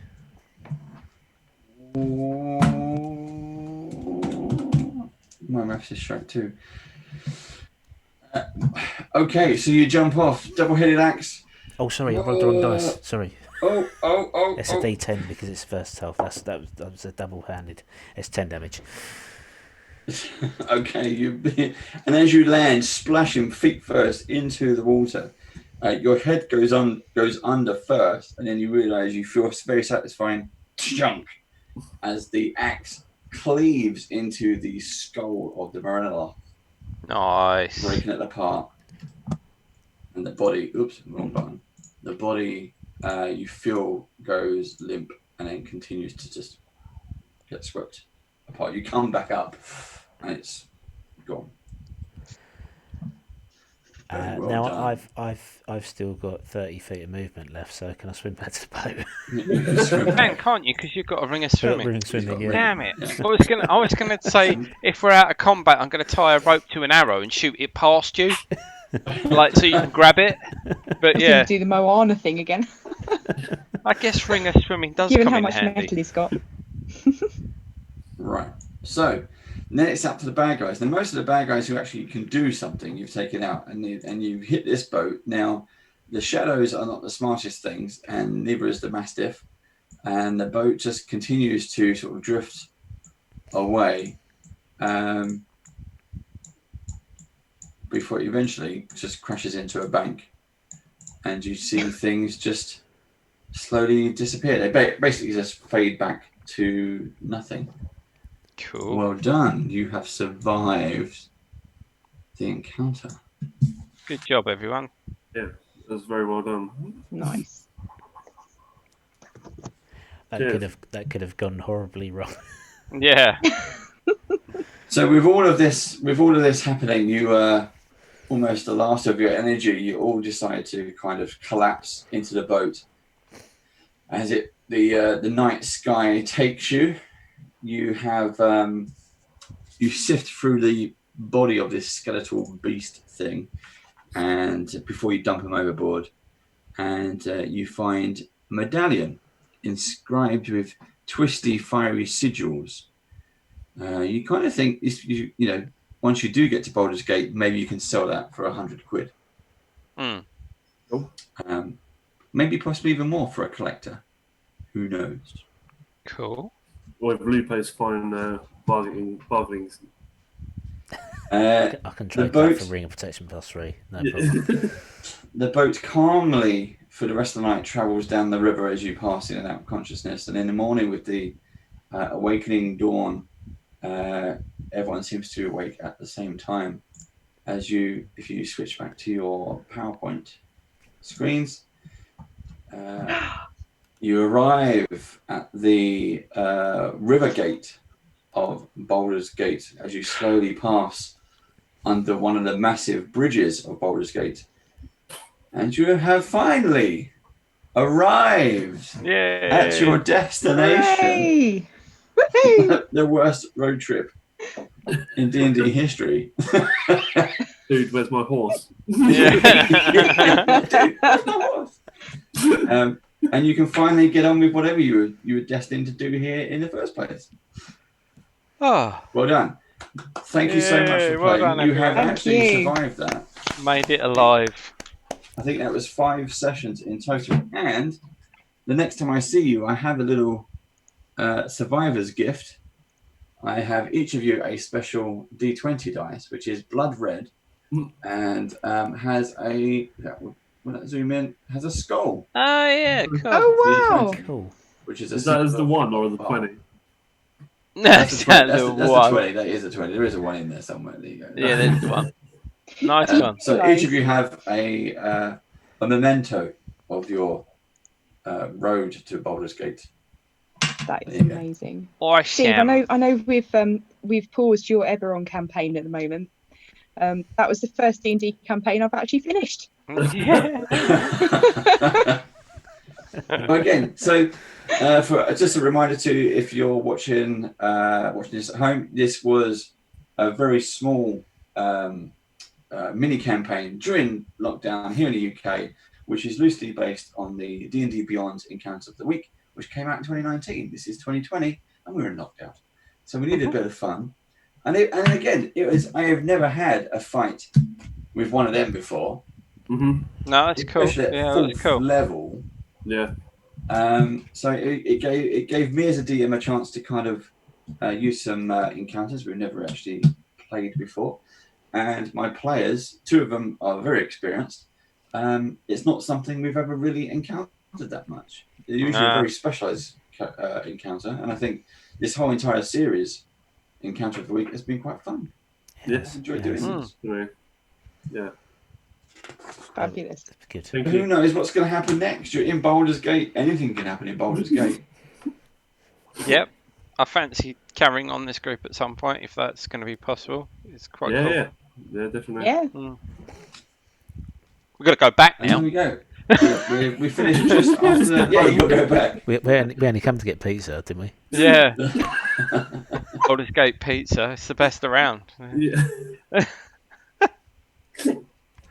Oh, So we cheers have, for that, Dave. Nice yeah. one. Yeah, That's thank right. you. Again, a little bit of fun. No, it's been And brilliant. that doesn't end with this. We can always revisit the characters as we said, but also we are Steve and me are planning a big summer campaign. We're going to try something a little bit new. So if you're watching this on YouTube, check out, have a look for a Pathfinder campaign. It's not Dungeons and Dragons, it's Pathfinder. Slightly different publisher, but it still uses a D20 system. So come and check that out. As always, it'll be bigger and better as we try to learn from the mistakes that we've made in this production and make it even more exciting and interactive for our viewers. And even more giveaways. Let's do some more giveaways. I love doing giveaways. Yeah. Yeah. How was it for you guys? I can't remember if we were supposed to be doing one tonight, was we? No, so we only did one for the road to Baldurs Gate. We only actually did one giveaway, which I bollocksed up at some point. So we only did one, but the idea is we never thought we were going to get to do a giveaway on this. It was just a bit of fun and something we can carry on doing. It doesn't involve that much planning, and if you're looking for something quick to drop into a campaign, seriously check out D&D Beyond. It's in the article section. Encounter of the week. So many different themes out there. We're literally just doing Rime of the Frost Maiden at the moment. And again, so you got Rime of the Frost Maiden, which is the new end of 2020 D&D book that's coming out. But they're doing an Encounter of the Week version, which is literally you are postman. And you have to get the post to their rightful owners. But obviously things are going to happen. Sounds like fun. There you go. Do they cost those ones, or are they free? No, they're free. You literally go to the website. You can check them out. They're normally, so this is the last one. It's River of the Damned, and you have 2 pages of brief, and all the because it's printed, because it's made by D&D Beyond. You click on the bad guy, and it just takes you straight to their stats. Yeah. So everything you need is included. Everything you need is there. It's a lot of fun. You just got to find, and you usually get kind of like 12 episodes, 12 things. But what we've been doing is trying to do 3 per sit down, like 1 an hour. And most of the time we've got through it, and it's been quite fun. So I've enjoyed reading those, and I've enjoyed playing those. It's been. Thank you for being my guinea pigs. Oh, thank you. Yeah, thank you for running it. It's been fantastic. Thank you. Yeah, it's been great. Gotta Again, miss it now. You can't have these until we play in person again, but I'll keep them safe for you. You haven't been rolling any of those, have you? They're not. No, I did just roll it and yeah. go on 1. So 1, 16, natural 20. They're good. Yeah. I think they might even glow in the dark. I'm not sure. Yeah, I think they do. So you got that as well. Funky little dice. Yeah, they're cool actually. Where'd you get them from? I can't reveal my sources. There you go. Can't reveal my sources. But I bought this for everyone. So everyone who does any Avernus. So we've got Avernus, Road to Baldur's Gate, and Descent into Avernus. We'll get one. That's my little gift to you. Cool, thank you. Yeah, thanks. Cool. That's right. I'll have a gaming table if you want to chip in. That'd be perfectly fine. It's only a couple of grand, so we can wangle it. Crowdfunding. Oh. Open a Kickstarter. Yeah. I need a gaming table Kickstarter. Yeah. But cool. So glad you enjoyed it. But that's it. Thank you for watching. We've got to the end. Do check out the descriptions in the YouTube video below for discount codes and all kinds of wonderful other links to some recommended playlists that we've also played. Check out our other campaigns. Hit the like button, hit the bell button, and make sure you subscribe. What was that? Like and subscribe. Like and subscribe. Yeah, like and subscribe. We need the help. All the help you can and share. Tell everyone. Yeah, tell your friends. You know what to do. Would be fantastic. And we'll leave you with that one. This is the end of the road to Bolt. You got there. You did it. The road trip is over. So now find these players as other characters in other adventures. Yeah, that's it. We'll see you next time. Bye. Bye, everybody.